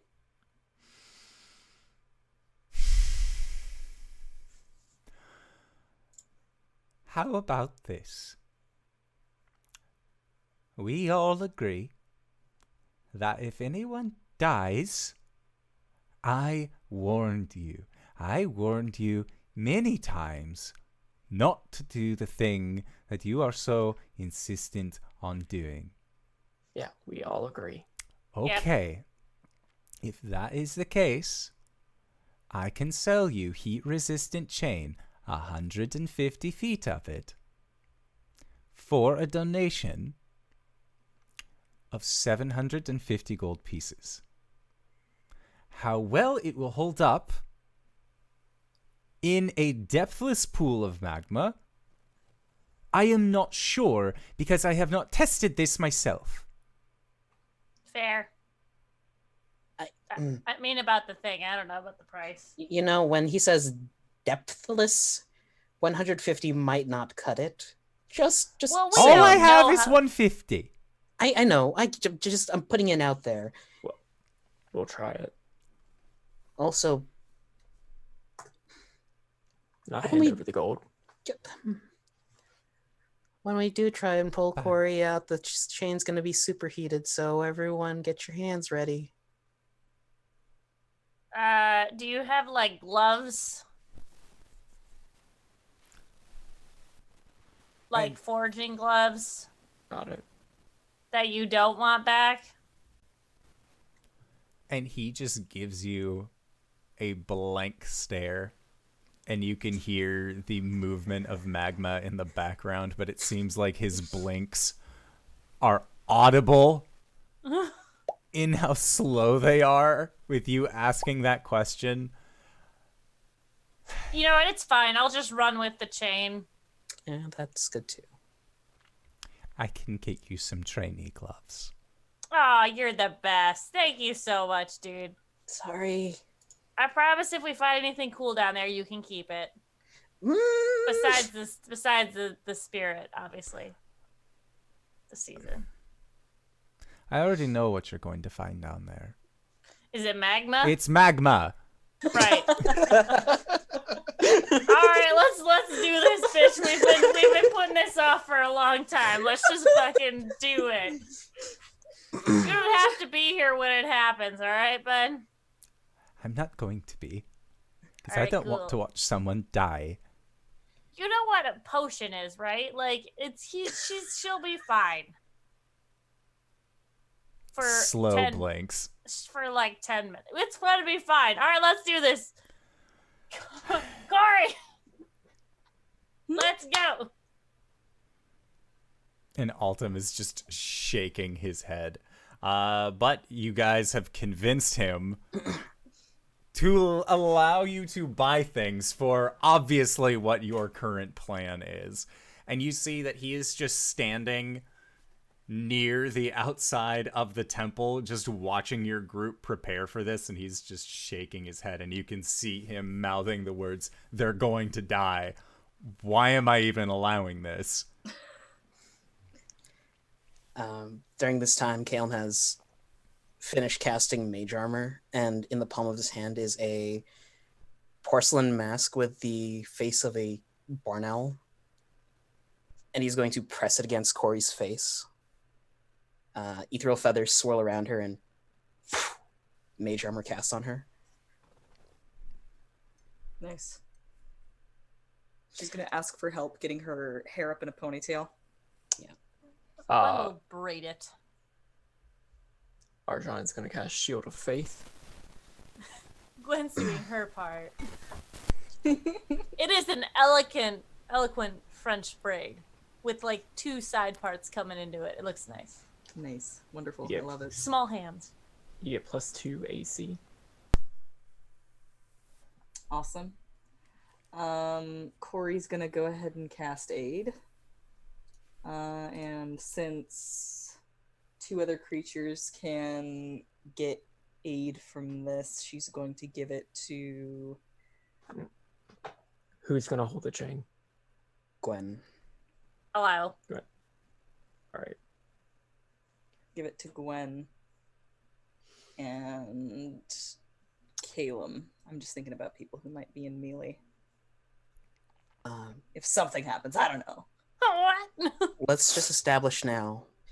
3 tugs if you want to come up.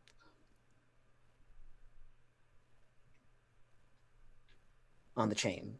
Okay. Anything else? This whole system's fucked.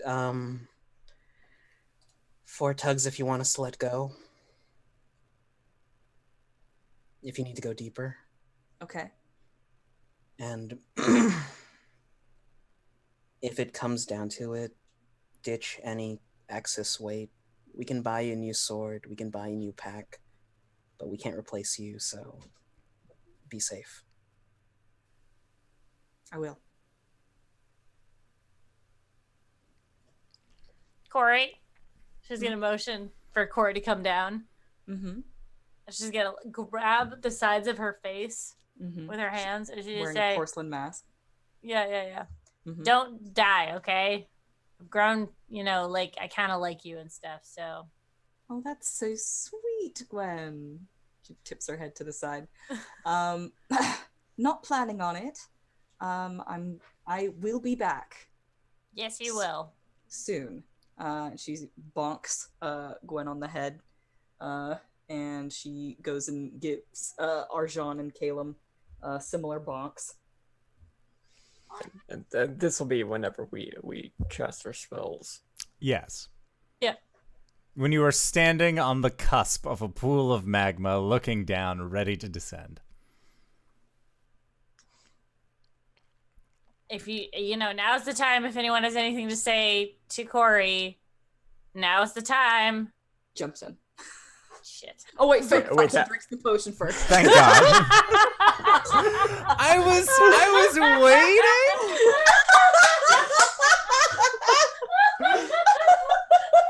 We're missing one very important part of this plan. That's She sticks a straw up under the mask. Yum! Very good immunity potion. and Altum would have Ooh, fucking cinnamon. died. He would have just been like, "I fucking told you," and then like walked inside. So This is fine. you have I'm gonna drop to Raven form first as well. On account of, just in case Face Step works down there, I want to be able to use an actual Face Step that I can move. okay. Sounds good. So, you quaff your potion, and then just like jump into this magma pool, and it is flowing rock. It is not a direct like sploosh down. Like you would have thought this kind of moving substance would do. But you feel yourself getting drawn in rather quickly into the actual surface of the magma. And as you do, you can feel a warmth around you that is molten rock that seems to just kind of be flowing liquidous over you. And soon you are completely surrounded in it, and you feel yourself beginning to descend downward. For those of you who are on top of the surface, you watch Cori come into contact with this magma. It seems like heat and flames kind of sputter up as she makes initial contact. She doesn't seem injured. You can't really see what her, like if there's any emotional conveyance from beneath the mask. She's not yelling, so that's a really strong sign. But she just is swallowed up by liquid magma. This is so bad. Caelum watches her descend, and then he's going to sit cross-legged a few feet away from the magma and concentrate on a locate object to keep track of where she's going to be. Okay. I'm going to focus in on the... would that count as an object because it's a spell? I'll focus in on the sword. Okay. Gwen takes a big fucking swig from her tankard. And she's like, this is the stupidest thing we've ever done. This is the stupidest thing we've done so far. Another swig. How is the visibility down here? Terrible. Good. Yeah, I figured. It is Um, red hot. You cannot see anything in front of you. Are we holding on to the chain? Yes. Okay. She's Great. going to use the Corvid skull to tell her to inform her direction. All right. So you eventually, following this Corvid skull as you continue down, deeper into this pool of magma, you end up reaching a point where there is no more chain left. Like, you are at the end of said chain, but the Corvid skull is pointing further. Okay. Does the manta cloak seem to be helping me in terms of being able to swim? To an extent. Okay. All right. She's going to jerk 4 times on the chain. And Gwen, you are holding pretty much the end of this chain. Do I feel it? Can you feel it, Mr. Krabs? Can you feel it now? Are you feeling it now, Mr. Make a Krabs? perception check. Okay. I'm wondering if it's like cut off yet. Gwen's just holding this. There's nothing attached at the end. Perception is 15. Okay, 15. You feel a faint, like a faint but distinct tugging of 4 times. Gosh, she's tugging 4 times. All right. Do it. Just Let it go or pull her out? let it go.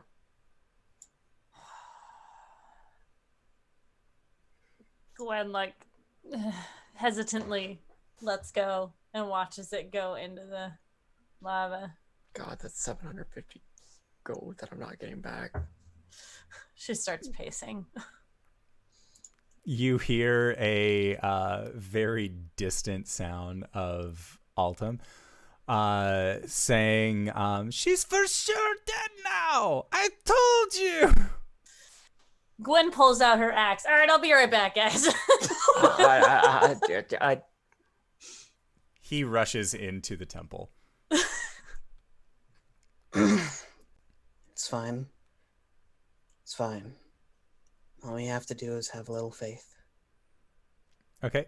And Cori, you begin to swim through this liquidous magma inside of the city of Surt's Hellier within the Deep Forge. And as you are following this corvid skull, with what little visibility you can muster, thankfully, the cloak of the manta ray actually creates an air bubble around the wearer's head. So if anything, that is much more beneficial to you than a swim speed deep inside of this pool. But as you are following this corvid skull, eventually there is a break where, as you are swimming forward, you feel yourself fall, and you feel your feet land on a solid surface. And as you look around, you see that you are no longer surrounded by magma, but you are instead in what looks like a structure made of pure obsidian. There is a roof, there are walls, and it is a almost clear glass-like texture where you can still see this flowing magma surrounding the building that you are actually in. And you still have this chain wrapped around you, and as you progress forward, deeper into this chamber, maybe about 50 feet of the overall chain actually comes with you. It seems like at the end of it, rather than ending in a proper chain link, it suffered too much. The effects of just being swallowed up by this flowing stone. But as you look into this chamber, you see that there are statues, and these statues are, they look like giants in armor that are standing 2 on either side of these separate columns. And at the end of this structure that you have found yourself in, you see a throne that is fit for someone of giant size. And inside of the throne, you see what looks like a empty set of armor that is currently sitting on the throne itself. And you know that it is empty because looking at it, you can see where like the legs are supposed to connect to the waist. You can see where there should be something inside of the arms. And in this place, it is almost dark compared to being as you have just been directly in the actual flowing stone itself. It took you several minutes to actually get down here, so you know that you still have at least a handful of minutes left before this potion wears off, but it has taken you quite a bit of time to actually reach this place. And as you collect the chain and tuck it away and then make your way closer to the front where this corvid skull is directing you, as you approach, there is a sound of flames being lit, and you can see that in this structure that there are sconces that have been set up along the walls next to these statues of giants that then begin to illuminate the area that you are in, and you can see that the light getting played off of this obsidian almost has a greenish glow to it, but it is more heavily orange than it is green due to the surrounding magma. And there is a sound of wind that is followed up by these sconces lighting, and you can feel that the air is stagnant. There has not been flowing air in here for, you aren't even sure if ever this place has had any kind of flowing wind to it, but you watch as this air current seems to come from the same area where you went from and sweeps around the base of this armored set sitting on the throne. And as it does, you see that the armor begins to glow, and as it does, flames from the shoulders, from the waist, begin to fill the suit of armor until you see a set of metalled gauntleted hands with flames wreathing out the sides grab on to the side of the throne, and the helmet tilts up towards you. And you can see that it's almost legionnaire in its styling, where there are just 2 eye slits on it, but mostly it is just this large helm that looks down upon you. And it says, "You are not the holder of the bargain, smoldering one." Divine sense. Sorry. Sure. Fey Fiend Undead? Yes, Fey Fiend Undead Celestial. There is an air of celestial to this creature. Oh my. And it says, "Your fire is faint, and while the blood of the great crafters is within you, we can sense that it is not your own." I'm not sure I know what you mean. Who are the great crafters? And when you ask who the great crafters are, it motions with a hand towards the statues of giants that line the halls, or that line this inner sanctum. And you see that it is pointing towards these fire giants, as you can actually see a clear depiction of their armor, of their stylings. And it says, "Why is it that you have come to us? There are so few who know of our presence, so how was it that you have found yourself standing before us?" I'm looking for my fire, as it were. This led me here. And she lifts the corvid skull. And the figure just sort of tilts its head and then shakes its head. It doesn't seem to recognize this thing.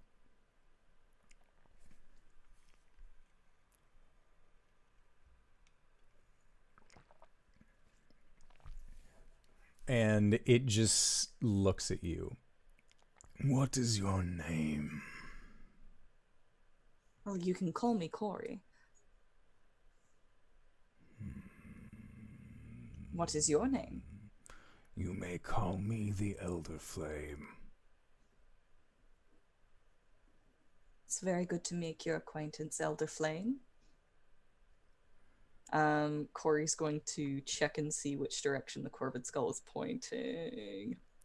The corvid skull is pointing at the Elder Flame.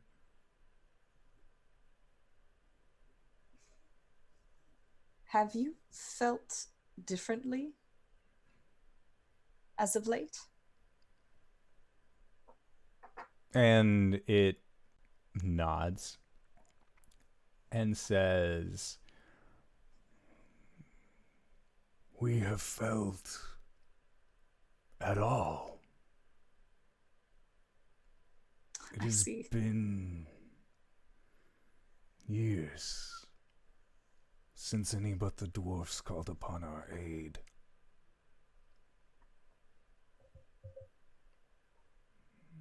But you are here now.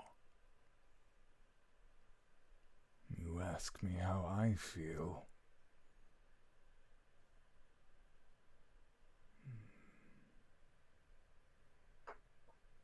I feel alone.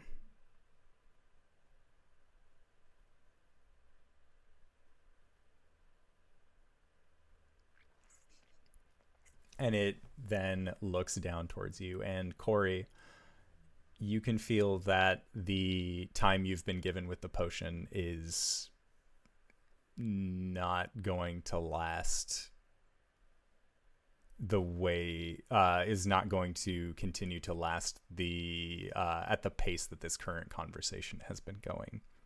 Back on the surface, Caelum, you felt Cori reach the end of her cords, following her with your locate object, and then you felt her continue to maneuver away. And at this point, for the lot of you, it has been about 8 minutes or so. And Caelum, you know that her weapon is still there.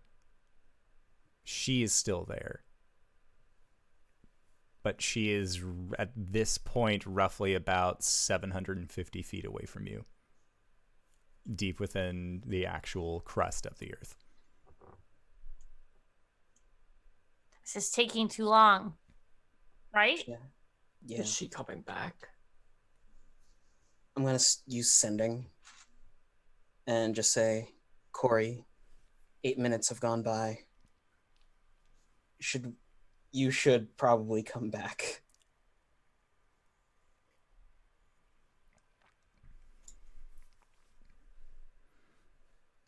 And I would like for the three of you to make perception checks.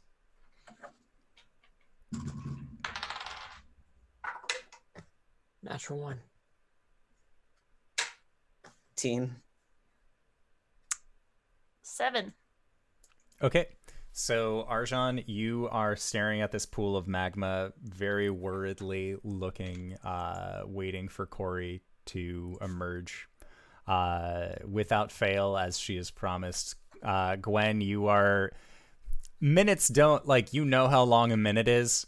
This feels like internally it has been 8 minutes, but it is like when you are waiting for something to be done cooking. Quite literally, you are waiting for this to be done and ready so that way you can move on with that portion of your life. But just looking at this magma pool, knowing that this chain that you had purchased is slid into it, it is making it very difficult to just sit here.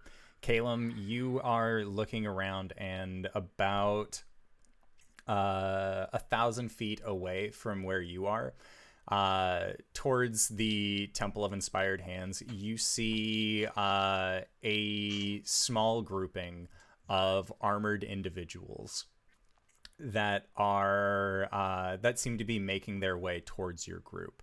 And at one point they stop and they speak with Altum, and you see that he's like talking with them, pointing towards your group, talking with them again, and you see some of them nod, and they are going to then continue making their way towards your group. Incoming. Caelum stands up and he doesn't like brandish his spear, but he like put it between his shoulder blades. Okay. So, Cori. Do I think that I'll be able, like, my potion's gonna run out before I get back up, right? Is that... You believe so. Okay. For my sending back to Caelum, I say, I'm safe for now. I don't have enough time to get back. We'll figure something out. Gwen and Arjan see him nod his head. She's safe, but she doesn't have enough to get back. Wait, she's like safe in the magma? I can only assume. Can you get more details? Sure. Holds up a finger. What do you mean safe? We have incoming up here. And sends it.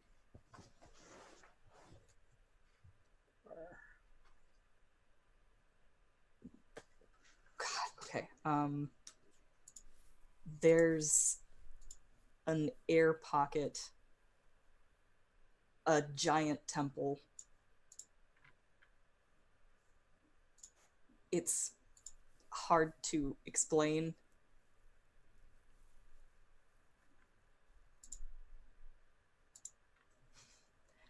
Someone's here.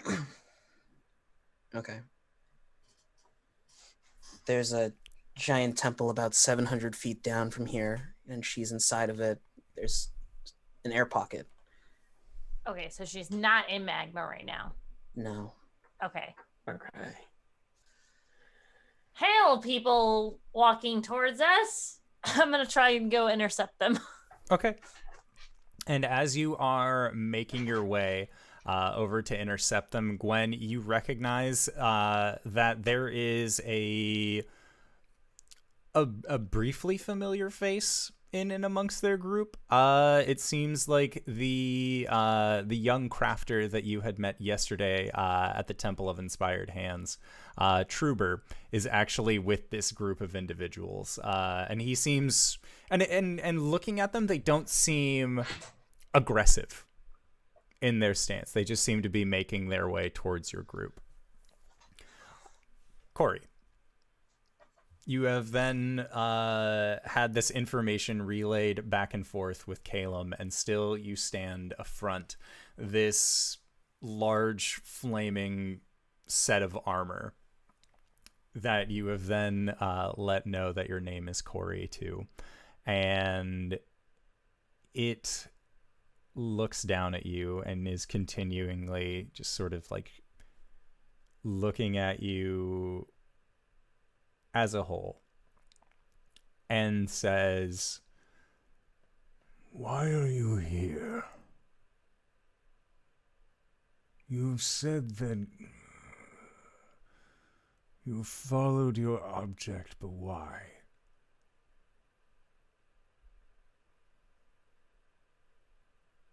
Need to reclaim something that belongs to me.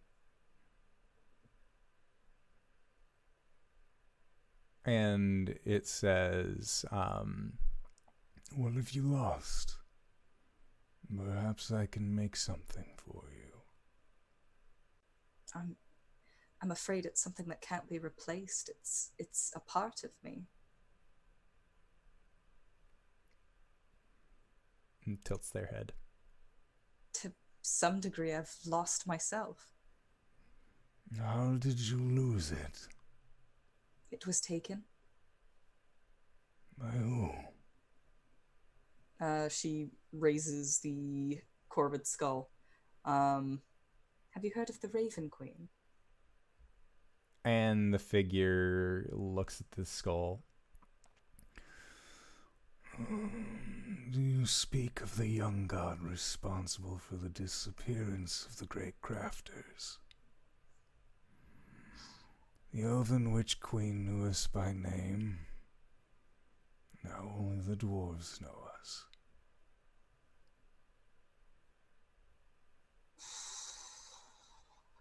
I am a very young elf. But pardon my language, that tracks.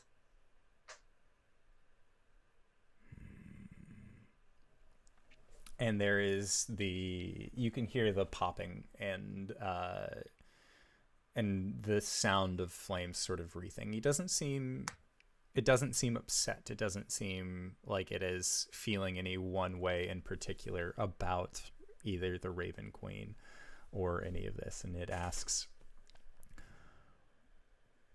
why would the Raven Queen take this from you? Because she wanted something from me.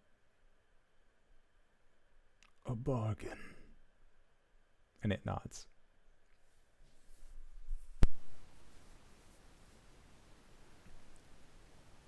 And Cori, you feel that the potion that you have drank is wearing off. Not with a timer, but you feel it wearing at this point. And you can feel... You were wearing armor through this, correct? Nope. Okay. Then you can feel that you can feel that instant heat from being in a chamber surrounded by lava is beginning to affect you. And you can feel that heat taking hold.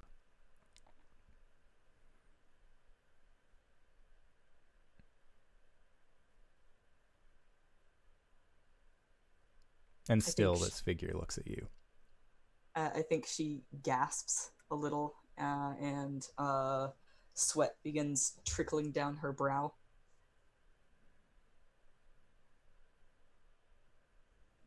And the figure looks at you and just tilts its head.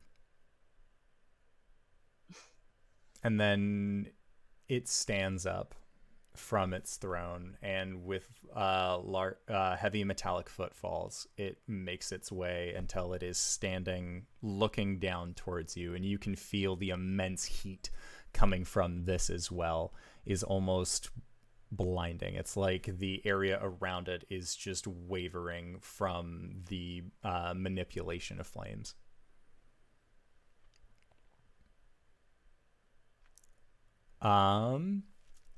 So for this, I would like for you to roll 3d8. Okay.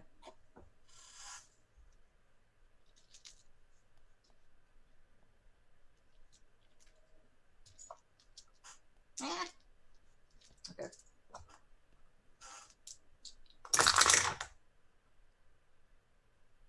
Seven.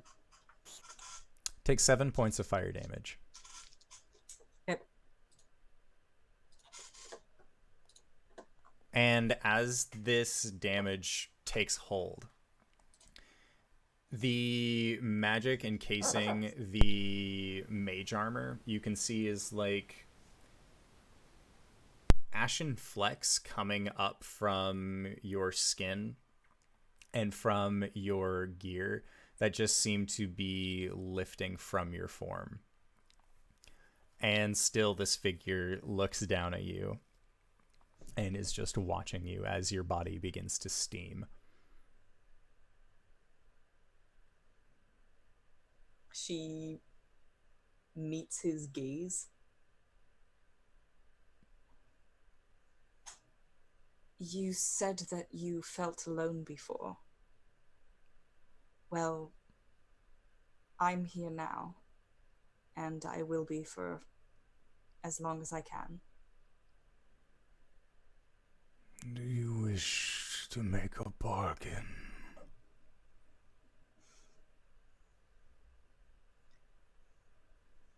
You should be careful when making deals with the Fae. And at that, the figure nods. You are not the first, and you will not be the last.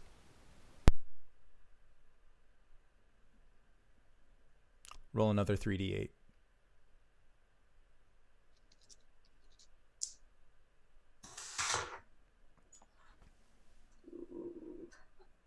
$15.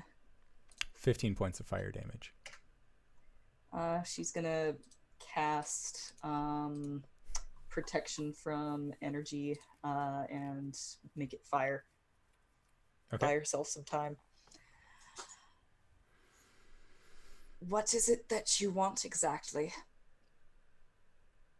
And you hear it say, Show us a brilliance, or the promise thereof, and we will judge whether or not the bargain is set. That's really vague. and it says, The great crafters knew brilliance.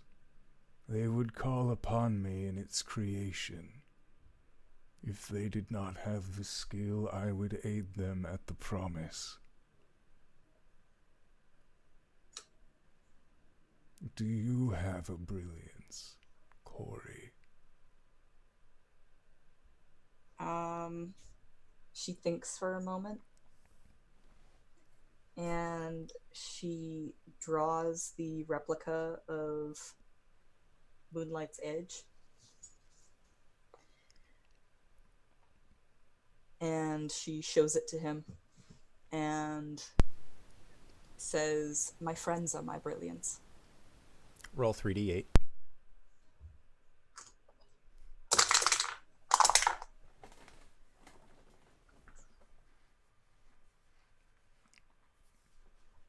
That's 12, so she takes 6.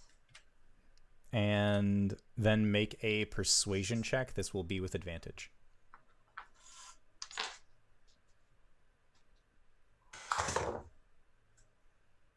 Natural 20. Nice. And it looks down at this blade, or the fragmented remains of just the hilt of this sword. And you feel the heat from it subsiding. And the figure asks, What would you do if you could call upon us?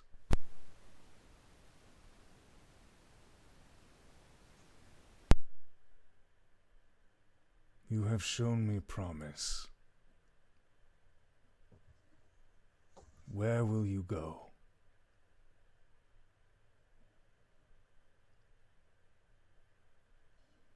To the ends of the earth and beyond. and the figure nods.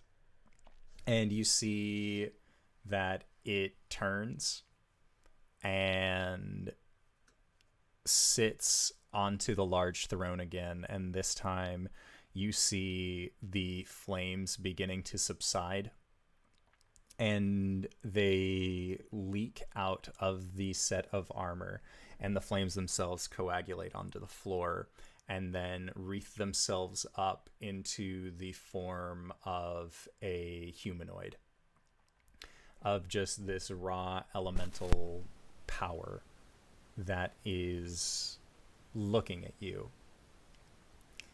And it says, You have done well, Caelum of the Wilds.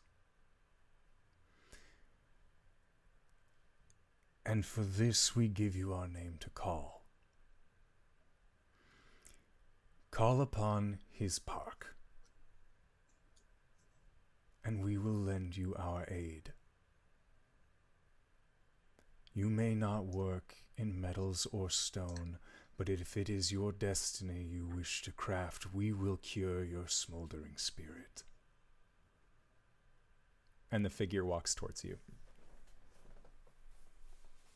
She'll walk towards the figure.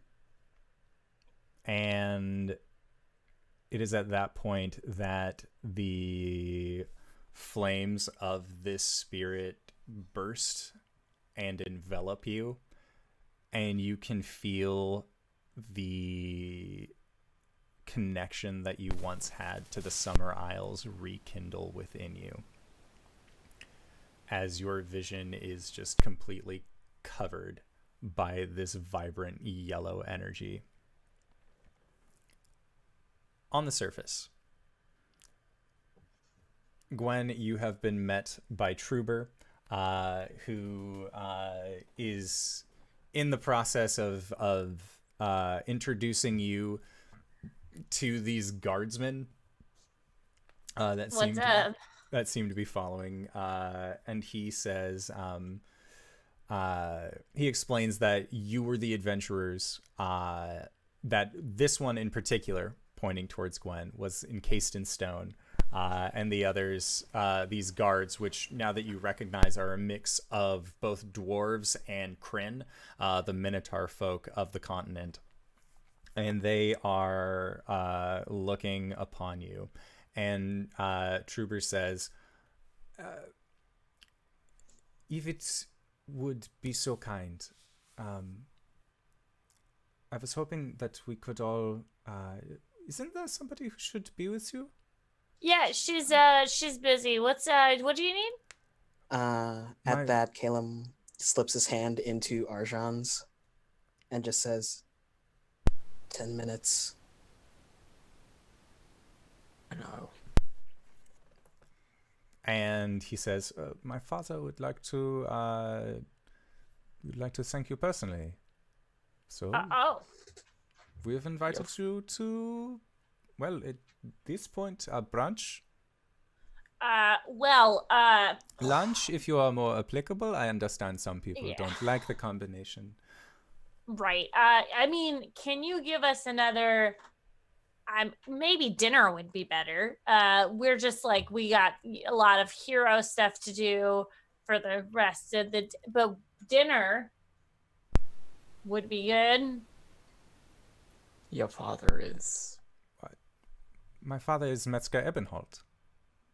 The king? Nods.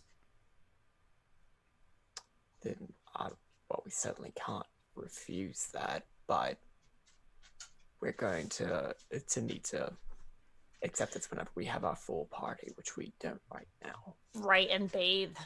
And definitely yes, can't make ourselves presentable. And as you say that you are going to make yourself presentable, the group of you on the surface hear a rumbling, and Caelum, you can sense that Cori is going back to the surface at an alarming speed, or at least the sword that you have then focused in on. He's going to pull Arjan away from the lava and motion for everyone to move. I think it's applicable, but she's coming in hot. What? What? And with that rumbling, the magma rises into a bubble. And then as the bubble bursts upward, you see that the magma actually goes up and then comes back down. And as it is on its way coming back down, it begins to cool.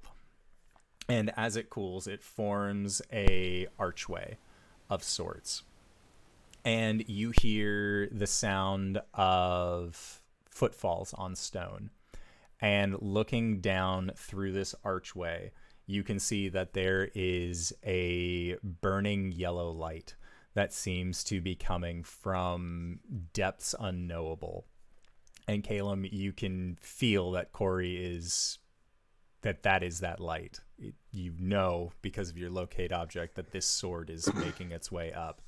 And it is at that point that from that darkness making its way up, the rest of you see Cori as well.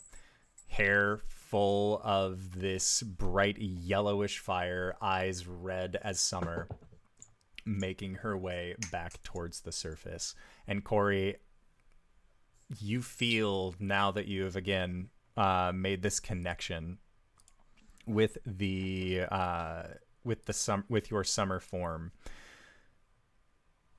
These flames don't hurt you as much as they should, if at all, in this moment. And as you step out of this archway, as your feet touch the ground outside of this ring, there is a hissing and a pop as just steam comes off of your otherwise magma hot body as the gateway falls back into the pool of magma. And standing in front of the rest of you is Coriander in her summer form. And that is where we are going to call it for tonight's session. One last thing. Yes. She sees the new guy. She cracks her neck and just kind of like squints at him and says, "The hell's is this chuckle fuck?" Yeah! Excellent. And that is where we will call it for tonight's session. So I would like to say thank you to everybody who decided to stop on by and join us for this wonderful excursion as we finally, swam in magma. It was a good time. It was a great experience had by all. No stress or anxiety had here on this show whatsoever. I had a blast. Hey, RJ, where can we find you? What do you do? Hey everybody, I'm RJ here on the channel, but you can catch me at RJustice282 on Twitter and Twitch, where I tweet about the nerdy things in my life. You can catch me here, of course, on Mondays as Caelum, the Shadowkai Wizard Cleric. Tomorrow we're playing the War of the Spark. I'm playing Hubris, Tiefling Sorcerer Warlock. And this Sunday, over at G Game Nights, with a K, I'll be playing as Samick, a ragey fireboy who is about to kill some bugbears. Woo! I'm LBHackEmUp. You can find me at LBHackEmUp on Twitters. I'm here Mondays and Tuesdays. Tuesdays, I play the beautiful, the sensual ghost who might be getting into some trouble tomorrow. Well, it's going to be fine. And then starting on the 19th, I will be on Wednesdays on Nerd Immersion's channel with Jordan with PH and some other fun friends doing a 5th edition game. Where I'm going to be playing a rogue mastermind. And then Friday, I will be on Dammit Bear's channel doing Ghost of Saltmarsh. And Sunday, I will be with the lovely RJ doing the G Game Nights game at night. DanaeKeener.com. Hi, I'm Cyber. You can find me on Twitter, CyberWolf1201. I shitpost, and I've also been posting a lot of pictures of my dog recently because she's a good girl. She's a pretty girl. She's a sleepy girl right now. Also, tweet whenever go live on twitch.tv/CyberWolf1201, spelled like it is right there. We're playing through Castlevania right now. We're about to talk to some spooky vampires and kill a lot of them. So it's a good time. All the archives of that go to YouTube, youtube.com/CyberWolf1201, where you can also find the podcast that Kyle Within and I do called Let's Talk About It, where we get drunk, do parkour, and talk about stuff going on in the RPG world. There's some D&D Beyond homebrew tutorials and as well other RPG stuff. I'm on DM's Guild. I do a Patreon where I do conversions. I'm here on Mondays. That's where you're at now. I'm also here on Thursdays. I play Albus, the semi-hybrid sorcerer, Aboleth. And starting this Saturday on Prairie Starter's channel, I'm going to be playing in a 5th edition Tal'Dorei game. So check that out. DanaeKeener.com. And speaking of DanaeKeener.com, hi there everybody, I'm Danae Keener. You can find me at DanaeKeener.com. I do nerdy drawings, mostly related to D&D and a lot of things on this channel. I play in the Monday and Tuesday games here on Indoor Adventures. And that's it. Until next week, blondes have more fun. DanaeKeener.com. Hello, everybody. If you made it this far, you probably already know who I am. But if you don't, hey, fella, what's up? It's me, your buddy, your pal, your friend, the Indoor Adventurer, the showrunner here at twitch.tv/Indoor Adventures. We do shows like this Monday, Tuesday, and Thursday at 5:30 p.m. Pacific Standard Time. That's right, PST. All of the VODs of our games get uploaded at youtube.com/indooradventures or anywhere where podcasts are available for free under the same moniker. We also have our Patreon set up, so if you go to patreon.com/indooradventures, you can gain access to our after show called Nights in the Courtyard, where we answer questions not only from each other, but also from the community at large. Of course, doing that, you will also gain access to our Discord, which you can find in the description of this video or in the chat to the side. Or, hey, if you're listening to this, look at the description of this audio cast below, and you will find a link to our Discord where you can hang out with us. We are a cool group of people, or at least I like to believe so, and that's generally where we hang out. Other than that, I would like to say once again, thank you to these players for putting up with my bullshit this week. Thank you to everybody who decided to stop on by, and we will see all of you guys next time. All right, everybody. Bye-bye!